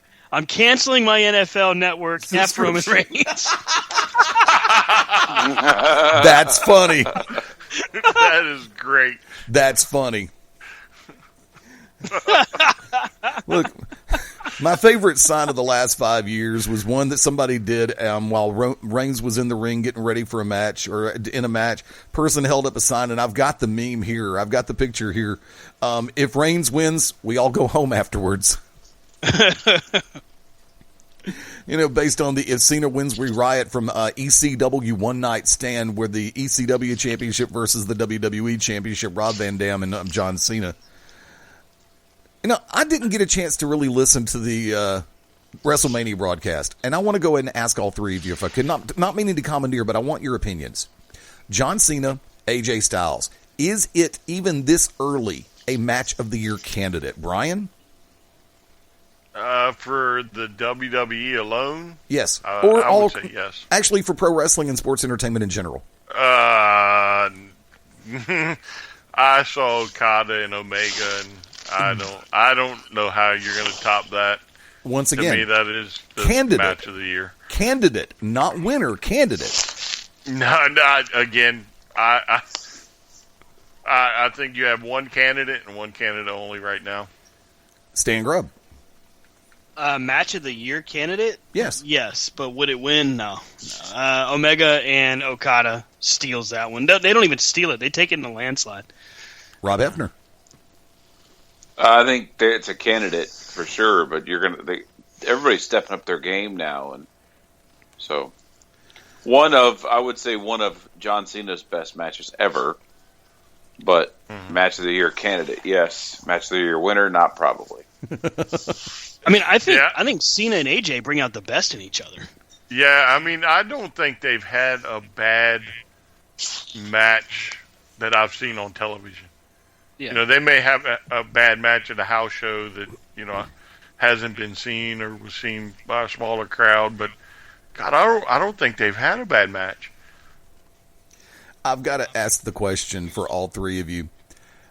Percentage of wrestling fans under the age of 30 whose jaw hit the ground going, duh, anytime Mauro Ranallo calls out the Japanese name for a move rather than a domestic breakdown name. Case point scenario would be the Ushigoroshi. Styles pulled on Cena during that match. Stan Grubb, you're first. When it comes to Mauro Ranallo, I enjoy his commentary. But a lot of what he does reminds me of what Joey Styles was doing at the beginning of his announcing career, being hip to the pop culture, but also being able to call the matches the way most of us would like to hear a match called, and that's recognizing the moves for what they are. I mean, you can call them different things, but honestly, I think Mauro is tremendous. I really enjoy his commentary. Brian Taylor. Yeah, I would imagine the way he calls some of these matches, the smarter ones may actually be like, what did he call that? And then actually go look, or, you know, and maybe try and figure out, you know, where the name comes from. Right. But I think he alone is changing the way that the WWE is commentating now. Because to me, like, before he came, you probably would have never heard a WWE announcer mention New Japan Pro Wrestling or the IWGP titles or anything like that. But God, at the Rumble, I think wasn't it the Rumble, Michael Cole was just barking it off. Yeah. So I think he is like not only smartening up fans, but he's smartening up the WWE announce crew as well. Rob Hefner. I didn't understand the question, but When when Mauro Ronaldo calls out per se the Mexican, Latino, or Japanese or German name for a particular hold, what's in your book the percentage of fans under the age of 30 whose jaw hits the ground and why? I just don't think they're used to, they're used to the very scripted announcing that's been going on for years, and I think it's refreshing. And so it's the fans going, wait a minute. And it may be good. It's good for the business because then it goes, wait, why does he call that this? And they look it up. Yeah. So it makes people become smarter because they actually have to sit back and look something up, whether it be. And here's the funny part. I ask you this out of sheer comedy. And if you know how to spell it, recuse yourself, but be honest about it. How do you spell Ushigoroshi? bless you. Gesundheit.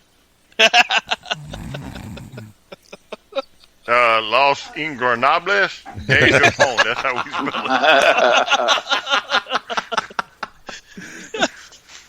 it.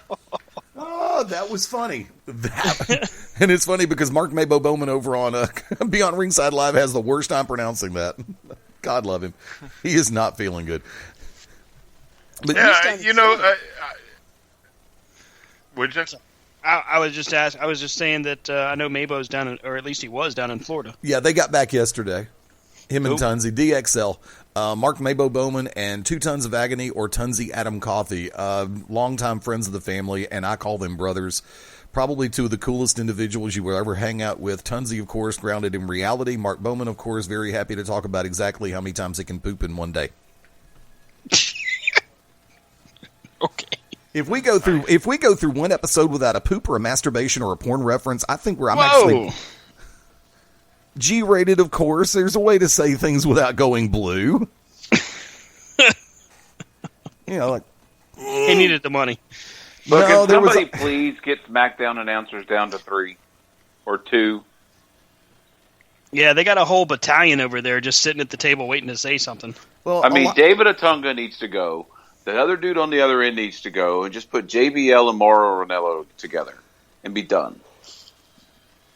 I don't know. I'd rather have what's his name? I'm drawing a blank. The guy Tom from Phillips? that was ROH that went to. Nigel McGuinness. Niles. Yeah, there you go. Nigel. For some reason, I was thinking. Well, Desmond if you Wolfe. put him in, that's fine if you want 3. But, I mean, I don't see why you need 4 people announcing. You know? Yeah, my only problem with JB is sometimes JB will like totally get off script for some reason, and he'll just like totally screw up the groove. Now Right. happening on the Super Bowl is the person I always feel sorry for that's got to carry out the Vince Lombardi trophy and not drop the damn thing. He's got one hand around the ball and one hand around the shaft. Yeah. Oh, Stan, is that are What? you on TV? my God. Who is this guy? I'm ignorant to who this guy is. Who's this guy Look carrying in the trophy? mirror. It's the guy holding the ball. It ain't Now me. it's Michael Strahan, or you can just look down and figure out who's holding yours. Oh, come on. You just made the list. You knew That that is would if get. you got him out of the jar. You knew that would be played at least once. For those who are regular listeners to the station, especially on BR Live, Shooters Gallery, or Back to Basics, I am huge into midget porn. I'm really big in midget porn, by the way. But no, in all seriousness, I'm big into like the sound effect drops, the quotes, the one-liners, the zingers that I can go back and pull out of a show. And there's one, and the guys gave me the inspiration for this earlier tonight when I heard them talking about it, the list of Jericho. Out of all the sound bites that I have, that was actually one that I have never had in the sound bank.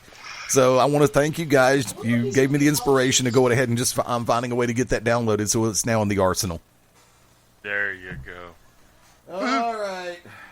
We're famous. But let's Eddie? kind of get Eddie, Yes. Eddie, if you were in midget porn, yes, you would be big. Yeah. No. That's the entire point of the joke. Huge. That's the entire point of the joke. There we go. Oh, look at that big old boy. He would be like the Ron Jeremy of midget porn. You know what I'm saying? Sonic the Hedgehog is my hero, dude. No different position. You hurt him. Oh, big old boy. Tubuku. All right. No, Roger Goodell is not going to leave that stage before he hands off to Tom Brady. No, Roger Goodell cannot leave the podium. You Listen to him changing the subject. You suspended him. You got to live with it. Yeah, look, Eddie, the actor said that you'll break her, so she's not doing the scene. We don't have the support Here's the funny cable part. And the netting. Ladies and gentlemen, for those of you listening and our regular listeners to the station, Rob and Brian finally got the joke. Stan's sitting back going, I've heard him say this 100 times. Wait, what joke? I thought we were making fun of somebody. The I'm huge in midget porn line. I said that 100 times on this station and 1,000 in person. Y'all are just now catching the bit. Yeah, we're in play now. let's get back to wrestling, damn it. So, last question. Do you think Tom Brady would be offended if his kid looked at him and going, Dad, I want a Ron Gronkowski jersey? I'm sure he does. Hey, he probably already has one. He probably already has one, yeah. Yeah. When Probably he has like game worn autograph, that type stuff.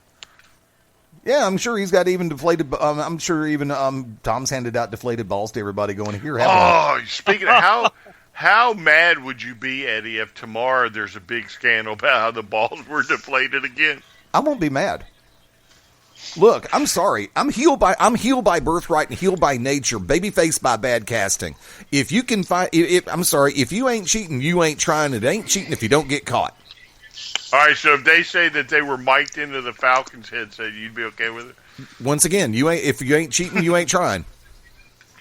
We're talking about Bill Belichick and the New England freaking Patriots, Freakin. If there is a way to find a way to circumvent the rule book, believe me, Bill Belichick has already found a way to do it.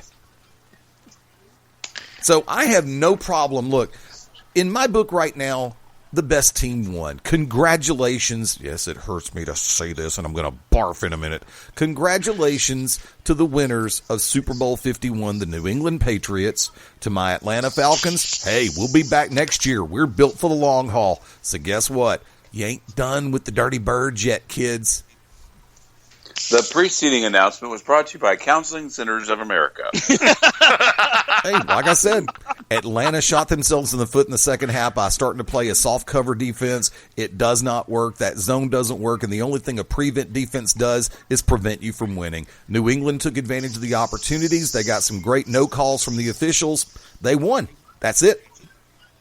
And it also helped that one drive, New England went down the field because every 3rd and 10, Atlanta got a holding call. Yeah, I know.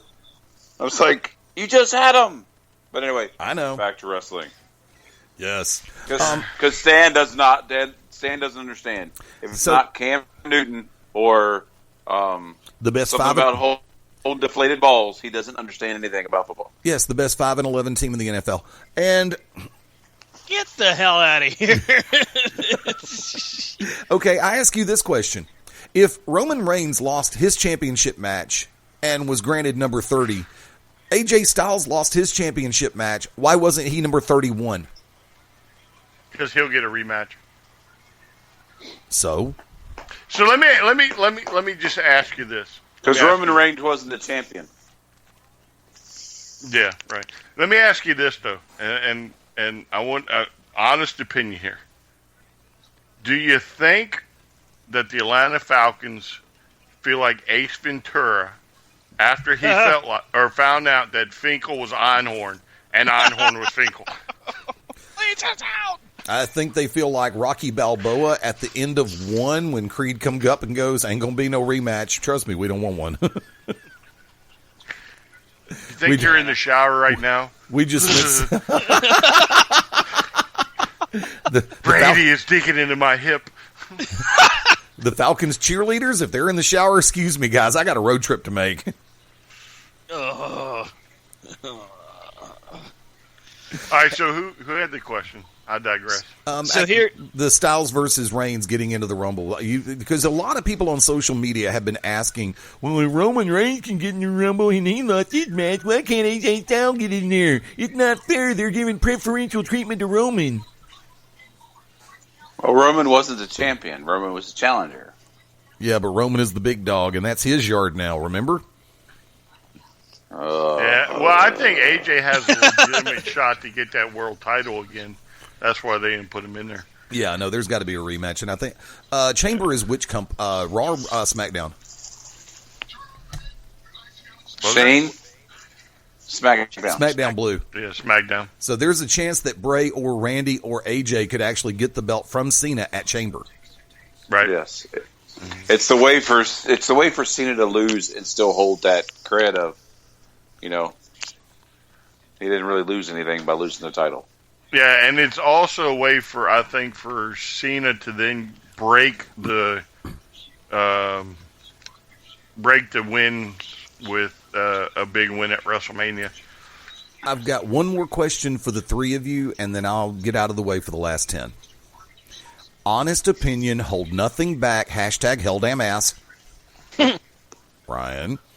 Actually, Stan dropped the GD in the first hour, so I should say Stan. Yeah. Does Roman Reigns versus The Undertaker have any, A-N-Y, marquee value to you at all? Rob Hefner. No. Brian. I think it would be the wrong way to take The Undertaker for him to go out. I mean, you only have a certain amount of Undertaker matches left, and there's no point to this match. As I've said before, and I say it again, I think if Undertaker's going to fight anybody besides John Cena or a person of that caliber, it should be Baron Corbin. Brian Taylor. Yeah, I see no value to this whatsoever unless you're going to have The Undertaker just destroy Roman Reigns. Stan Grubb. Yeah, I have to agree. I think that putting Reigns in a position to, have the torch passed to him from The Undertaker is stupid. It doesn't make a whole lot of sense because Reigns has been forced down everybody's proverbial throats since this all started. And to have it be The Undertaker that he wins over with at WrestleMania this time around, I couldn't see that making any damn sense. I happen to think Brian's right. I think the best way to do it, honestly, if this is the last match for The Undertaker, if he's going to retire after this, he's got to beat Roman Reigns, and I have no problem saying that he should squash him.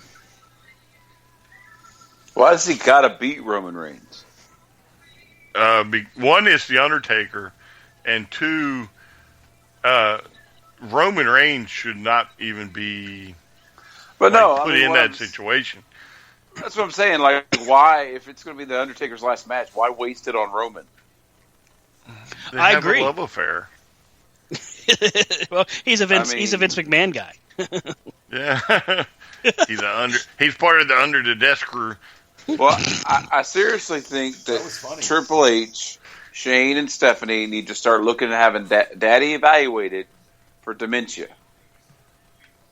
Because he thinks it's 1984, and he thinks Roman Reigns is popular. Well, brother. Hey, if they did it, could we get another Asylum with Flair and Scott Hall? Yeah. Woo! Fire me! I'm already fired. Fire me! I'm already fired. Yeah, I don't know what it is with Roman Reigns, but they seem to think that the guy's, the best thing since sliced bread. It's like I said, he gets the U.S. title, gets that organic being over as a good guy, and then all of a sudden loses the U.S. title, gets into a Universal title spot, and everybody hates him all over again. Because it's like, oh, well, here we go. Back to being force-fed Roman Reigns. If Roman Reigns were to get hurt, God forbid, nobody needs to see a person get hurt and have their career hindered. But way to go, Stan. If he gets hurt and comes back after Mania, I mean, is there any way you can, at this point of the game, because maybe Brian's right. Maybe it comes down to it. There's really nothing you can do to make Roman actually popular. Well, that's not true, because the point I made months ago was done, and he became popular. To me, he's a mid-card talent, and there's absolutely nothing wrong with it, and he is a great mid-card talent. He is not a world title contender in my book, in any stretch of the imagination. And that's proved when you go to put him against Kevin Owens and Chris Jericho. Right. They're the heels. Roman Reigns is the baby face, but yet look at how it turns out. And if you look at every time he's been that, look at how it turns out for him. Some people are just not, no matter how good they are, some people just are not world champs. And I don't think Roman Reigns is a world champ. However, he can be a very great mid-card and have a good career. So, that's because you notice when he was at the U.S. title level, people start cheering for him again. His matches were some quality, but then as soon as they threw him into main event again, it's like, here we go. 2 years ago, second verse, same as the first.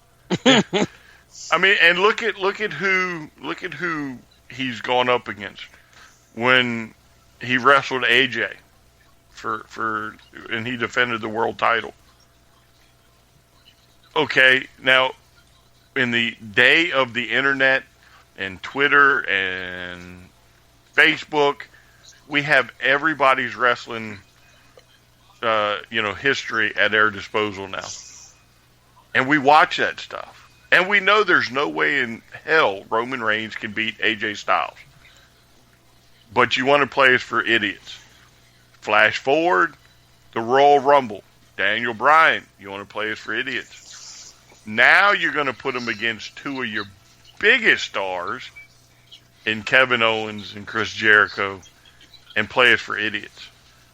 Well, we're not 5 years old. We all have a voice and an opinion.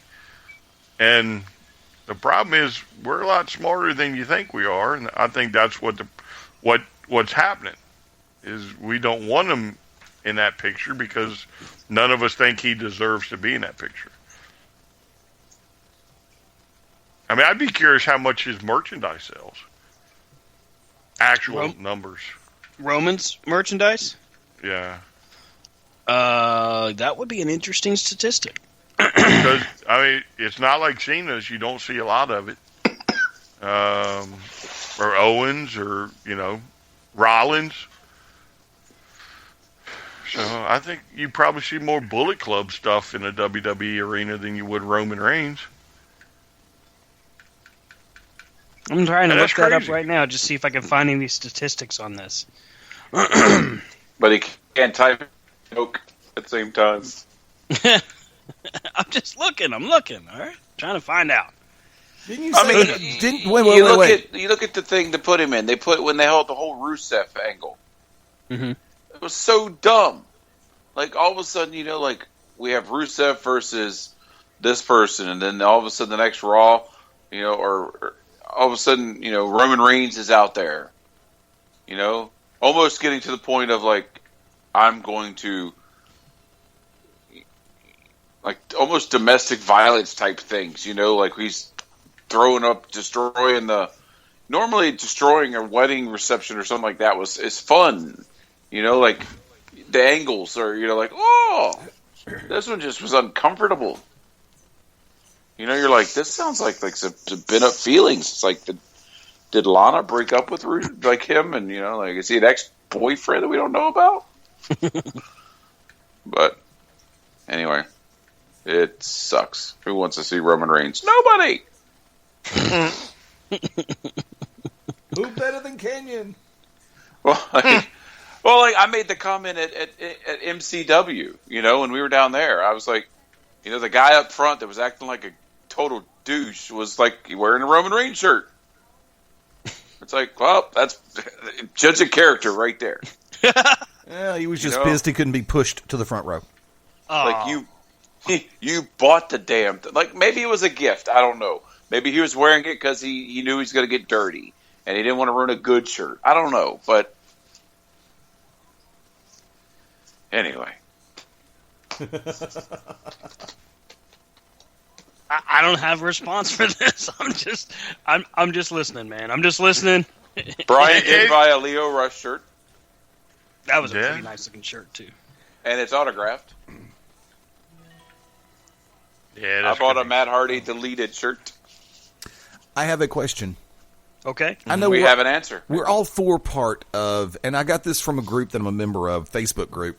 We're all four part of different groups, and one of them is one started by an old friend of mine, a Facebook friend of mine, and an acquaintance. His name is Evan Ginsberg. He was the associate producer of the movie The Wrestler, also the host of Legends TV out of New York. He brought me into that particular group. It's called The Wrestling You Grew Up With. They have a question posted by one of the people in that group. Who made the better heel? Hollywood Hogan or Triple H?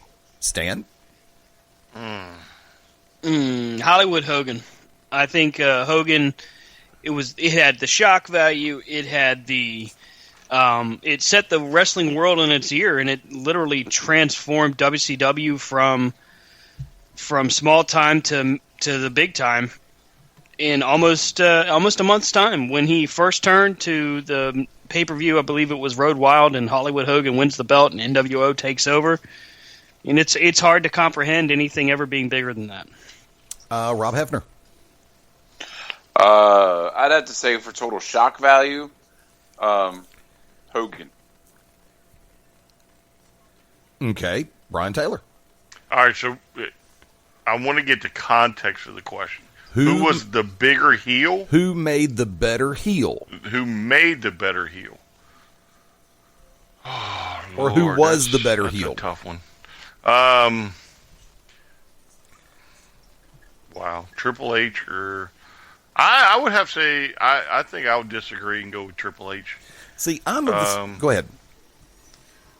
Just because, like with the NWO, it took all of about a week for everybody to jump on the bandwagon, and they quickly became one of those quasi good guy, quasi bad guy type things. Cool heels. Because I hated Hogan, and I believe we watched that pay-per-view, and after the shock wore off, it was like, oh, the NWO's cool and Hogan's cool. Whereas Triple H, I mean, it took a long time for me to actually like him,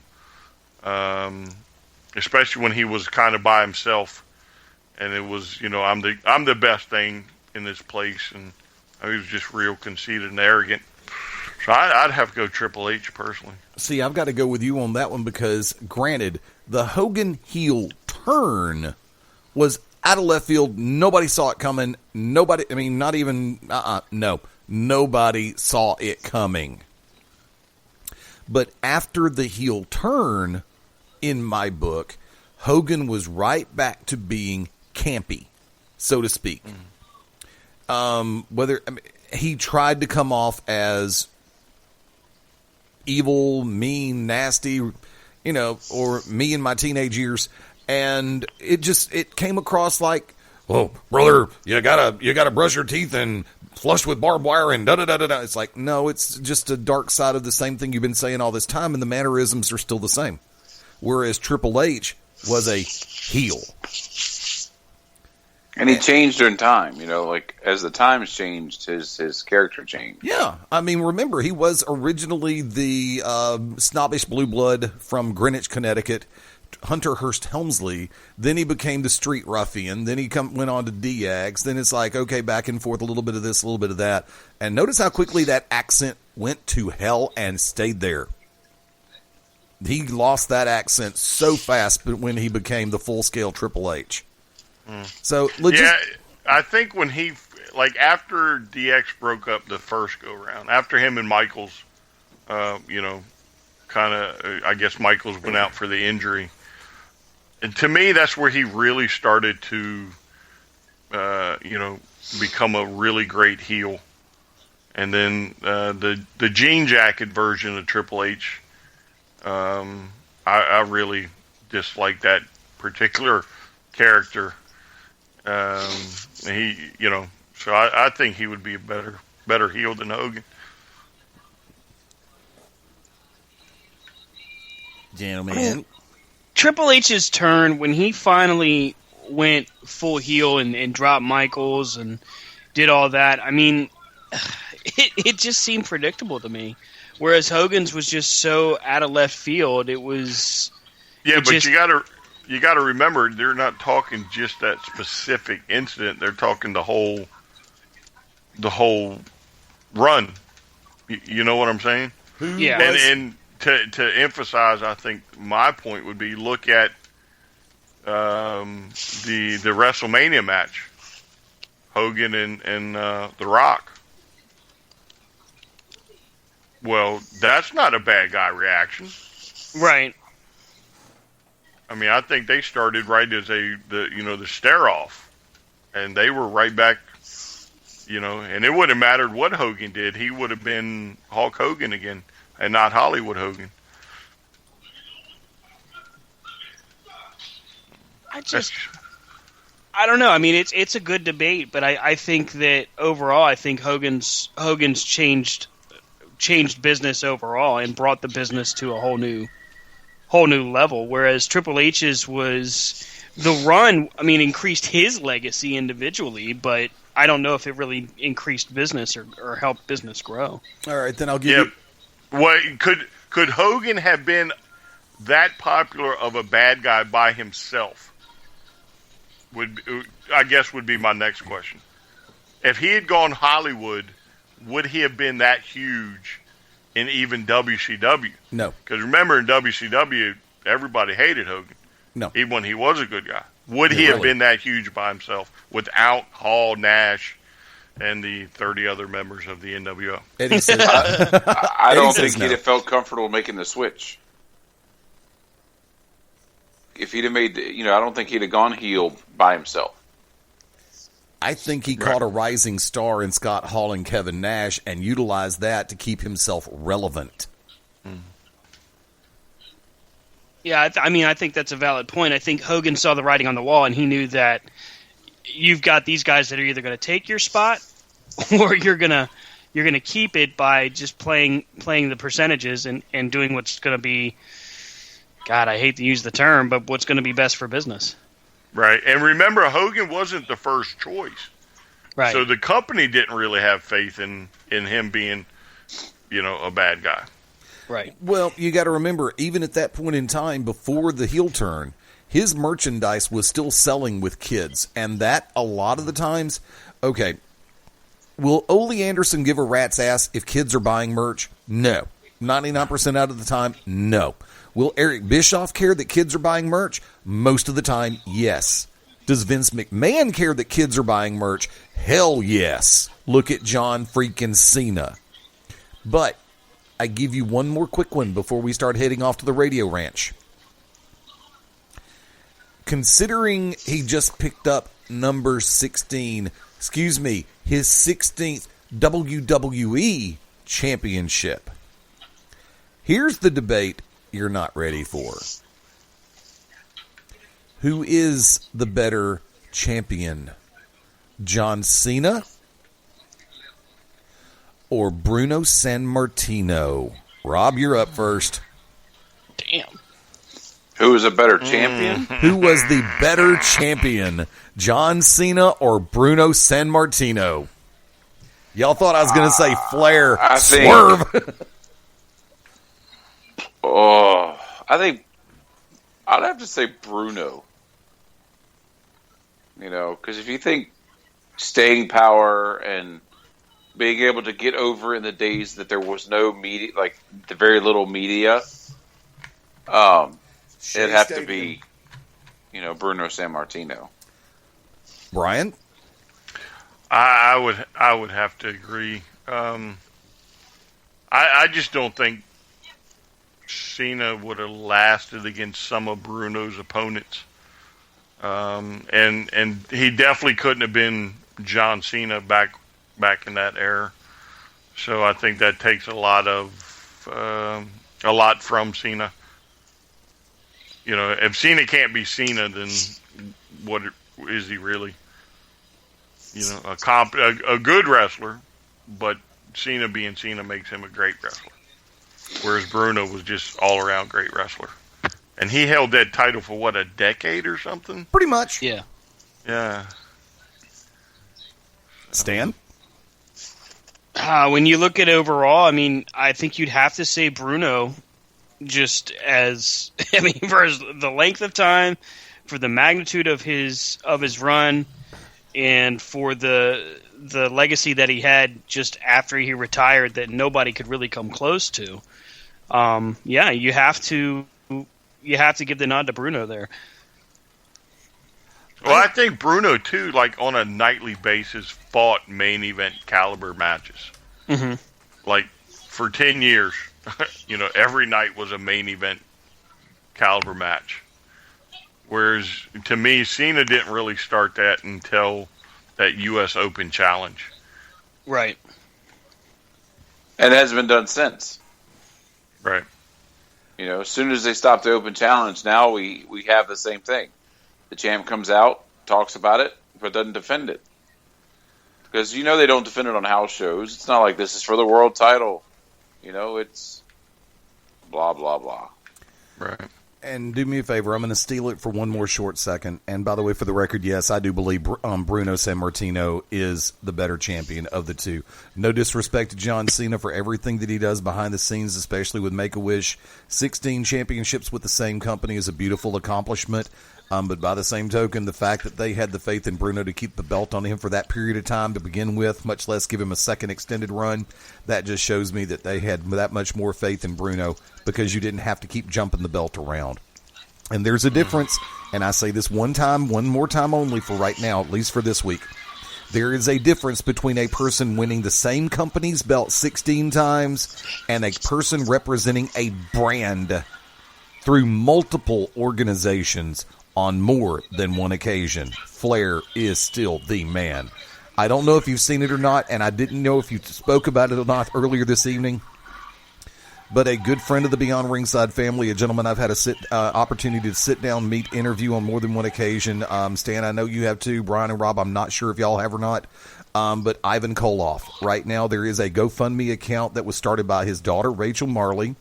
They've just recently gotten word that Ivan's recent blood work shows his liver numbers are at extremely high level. His liver function is failing fast, and he's starting to have serious signs of liver failure. There is a GoFundMe account going right now that is started by his daughter, Rachel Marley, to try to help with some of the medical expenses.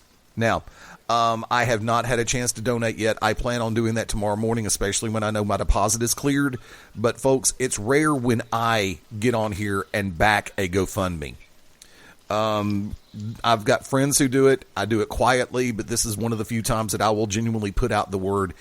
For those who know Ivan Koloff, for those who have met Ivan Koloff, for those who have watched him over the years, I will humbly ask $5, $10, whatever you get. If you can, please. That's all I'm going to say. And this is the type of person I am. When my dad passed away November 21st, I didn't go on social media and talk about how much his funeral expenses were and how much it set me back. I didn't start a GoFundMe or anything like that, although I'm probably sure I could have done it. I did everything I could and worked extra jobs to pay the bills. There's sometimes, especially when you get in upper in years, you can't do that. So I'm the one who could have done it but didn't, and I'm asking you on this occasion, those who can, please do. Guys, I'll step out of the way. Yeah, I mean, when you talk about when you look at GoFundMe accounts for different things, you don't want to. You hate to see them kind of overshadow the person that's asking for help. I mean, sometimes you see these GoFundMe accounts, and it's like, come on, what are you doing?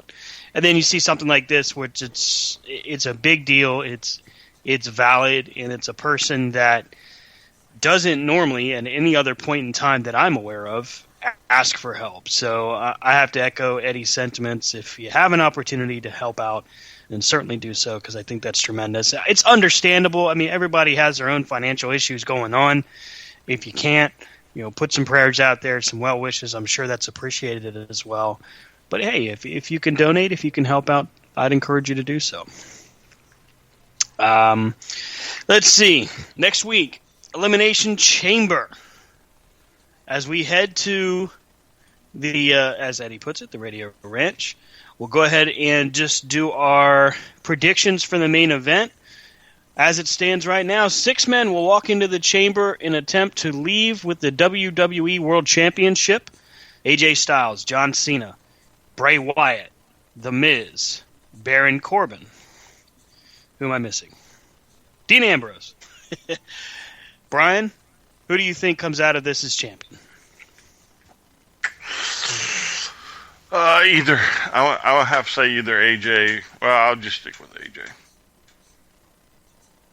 Rob? I won't steal nobody else's thunder. Okay. Rob says Bray Wyatt. What? What? What? What? I'm just glad we're getting back to the pay-per-view schedule for the ADD fan. In other words, the ones that keeps us moving. I for a guy who has ADD, it's like I can't keep up with this whole hey we don't have a pay-per-view for 4 weeks thing. Like bull. Like I need, but you know what?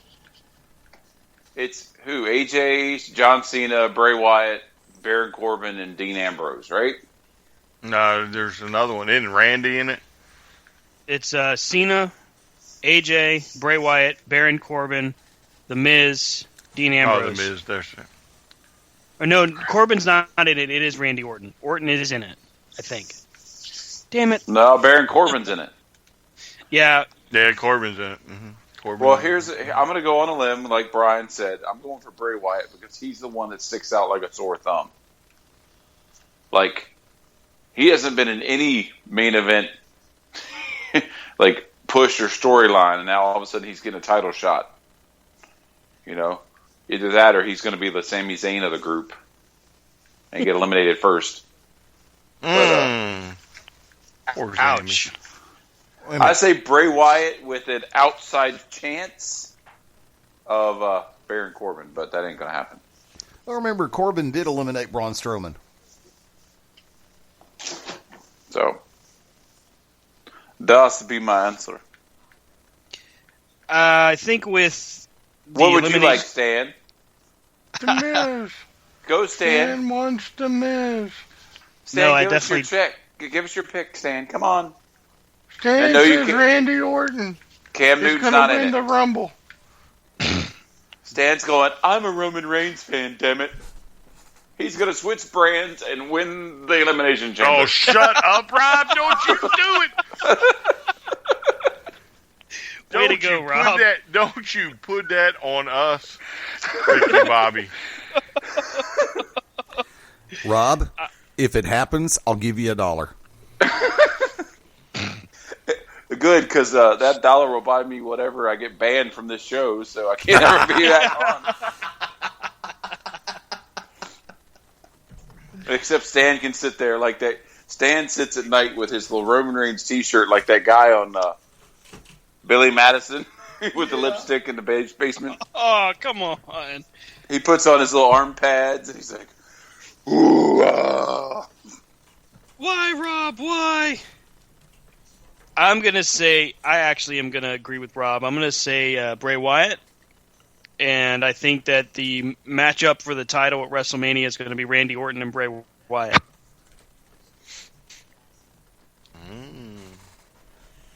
could be interesting. I'm looking Yeah, forward but you to know it. we'll have like 2 more pay-per-views in between. At least. So that means two more WrestleMania. pay-per-views, 106 SmackDowns and SmackDown Lives and all this stuff in one title. Because if they go back to the 2-week thing, you'll get another one about the 1st of March, or you see what I'm saying? So you'll have more pay-per-views in there. By the way, does Bray Wyatt ever get tired of the Fireflies?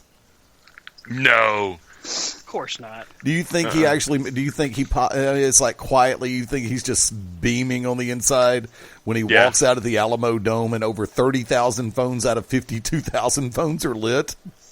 Yes, because deep in his mind, he's like, they love me. They really love me. And you know they copycatted that on the halftime show tonight, right?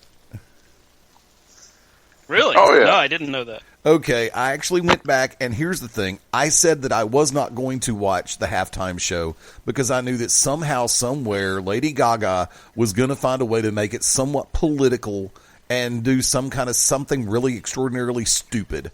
She did. Go on, tell him how, Rob. She showed up, and... No, tell him how, Rob. Well, actually, the roommates already told me, and that she didn't. She actually came out and performed. And not a horrible job, but she did copycat some stuff from Pink, who, in my opinion, is a badass. But I went back, I talked to my roommates, they said, no, she actually played it straight. So I watched it, and they had, first off, LEDs with probably about 500 people on the ground around the stage, and these are RC LEDs, radio-controlled, so they've got light programs running in them that are radioed. Then you've got people all through the freaking stadium with LEDs, and it's like, oh, Vince, you better sue now, and Bray should sue first, because he's the one responsible for all that. Vince can't take any credit for the Fireflies. Oh, but he will. Yeah, but we know better. I'm surprised they haven't brought out the Bray Wyatt disposable light thing like they did DX, you know? The light sticks. You know, like they haven't brought out the Bray Wyatt. You can buy it for $15 at the merch stand. And Why? Because we all have cell phones. They can't give it unless they're going to be autographed and you get a picture with Bray. Why would I want to spend $15 on something I've already spent $800 for? Because... Look, Because you're a fan, damn it. Eddie would be the first in line, just clapping. Oh, can I get the Bray Wyatt light stick? Can I get the Bray Wyatt light stick? right after. No, he'd be like, "Can I have the Bray Wyatt light stick, please?" Right after Brian walks up to the You might merch. know me from the toilet. I'm the spleen. Right after Brian walks up to the WWE merch stands and goes, "Can I please have the Natalie Neidhart autograph thong to wear?" No, I wouldn't. Oh, no. If But I was see- going to buy one, it'd have to be from like Velvet or something. If I buy one, it's going to be Becky Lynch. Ha ha. Not a But idea. see, you say why? Because they have cell phones. I mean, we're talking about the same company that, you know, how many T-shirts does John Cena have? And they keep bringing them out because people will buy them. So if they bring out disposable Firefly lanterns, people will buy them. If they bring out a lantern that you could buy at the merch counter, Now, a lantern? people will do it. I mean, people buy a plastic briefcase for Money in the Bank. Yeah, they do. You know? Damn. Okay, here's the trick on this. I'm in on that. No, I don't. And I No really comment. wasn't trying to go there, Stan. I apologize. It was just like, No, he wasn't. I mean, he busted you in so many levels. The multiple John Cena shirts. The plastic Money in the Bank briefcase. Hey, remember, his Skype has him has an Enzo shirt on. Yeah. Got the G shirt on. G stands for grub, damn it. I'm a Yeah, keep Next telling we'll be yourself seeing that. a Bailey shirt. I'm a hugger. Stan, if you do that, I will punch you right in the face. Okay, I'm going to go back for the 80s on this next one. I will actually pay money if somebody can come up with a shirt and Bailey wears it and just add the word root between and hugger. You suck. Then Stan would wear that shirt. Yeah, damn right he would. Hey, what the hell? Damn you, Eddie. Down you to hell. I just tossed them the softball and they smacked that son of a buzzard 535 over the center field wall. Even David Ortiz is going, man, that went far.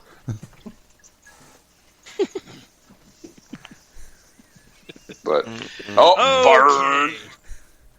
And I'm surprised we're 24 after the top of the hour and Brian hasn't tried to find a way to go late night yet. Damn.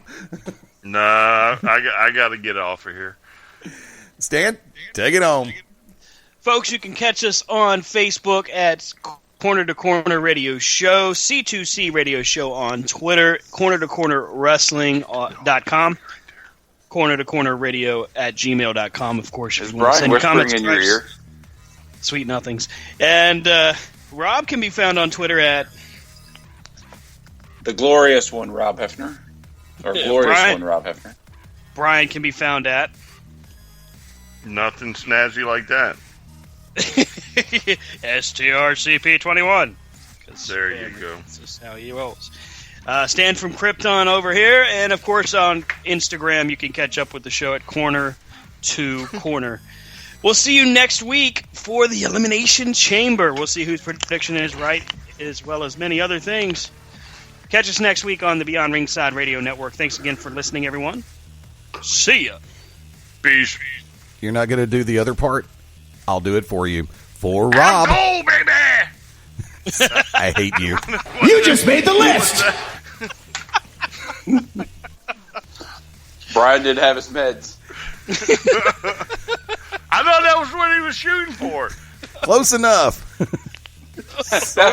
went a whole that's show like the guy without being able to do that. That's like the guy who the girl goes, "Hey, I'll be right back," and he shows up back up naked, and she brings her mom. I wanted you to meet my mom. All right, peeps, I'm out of here.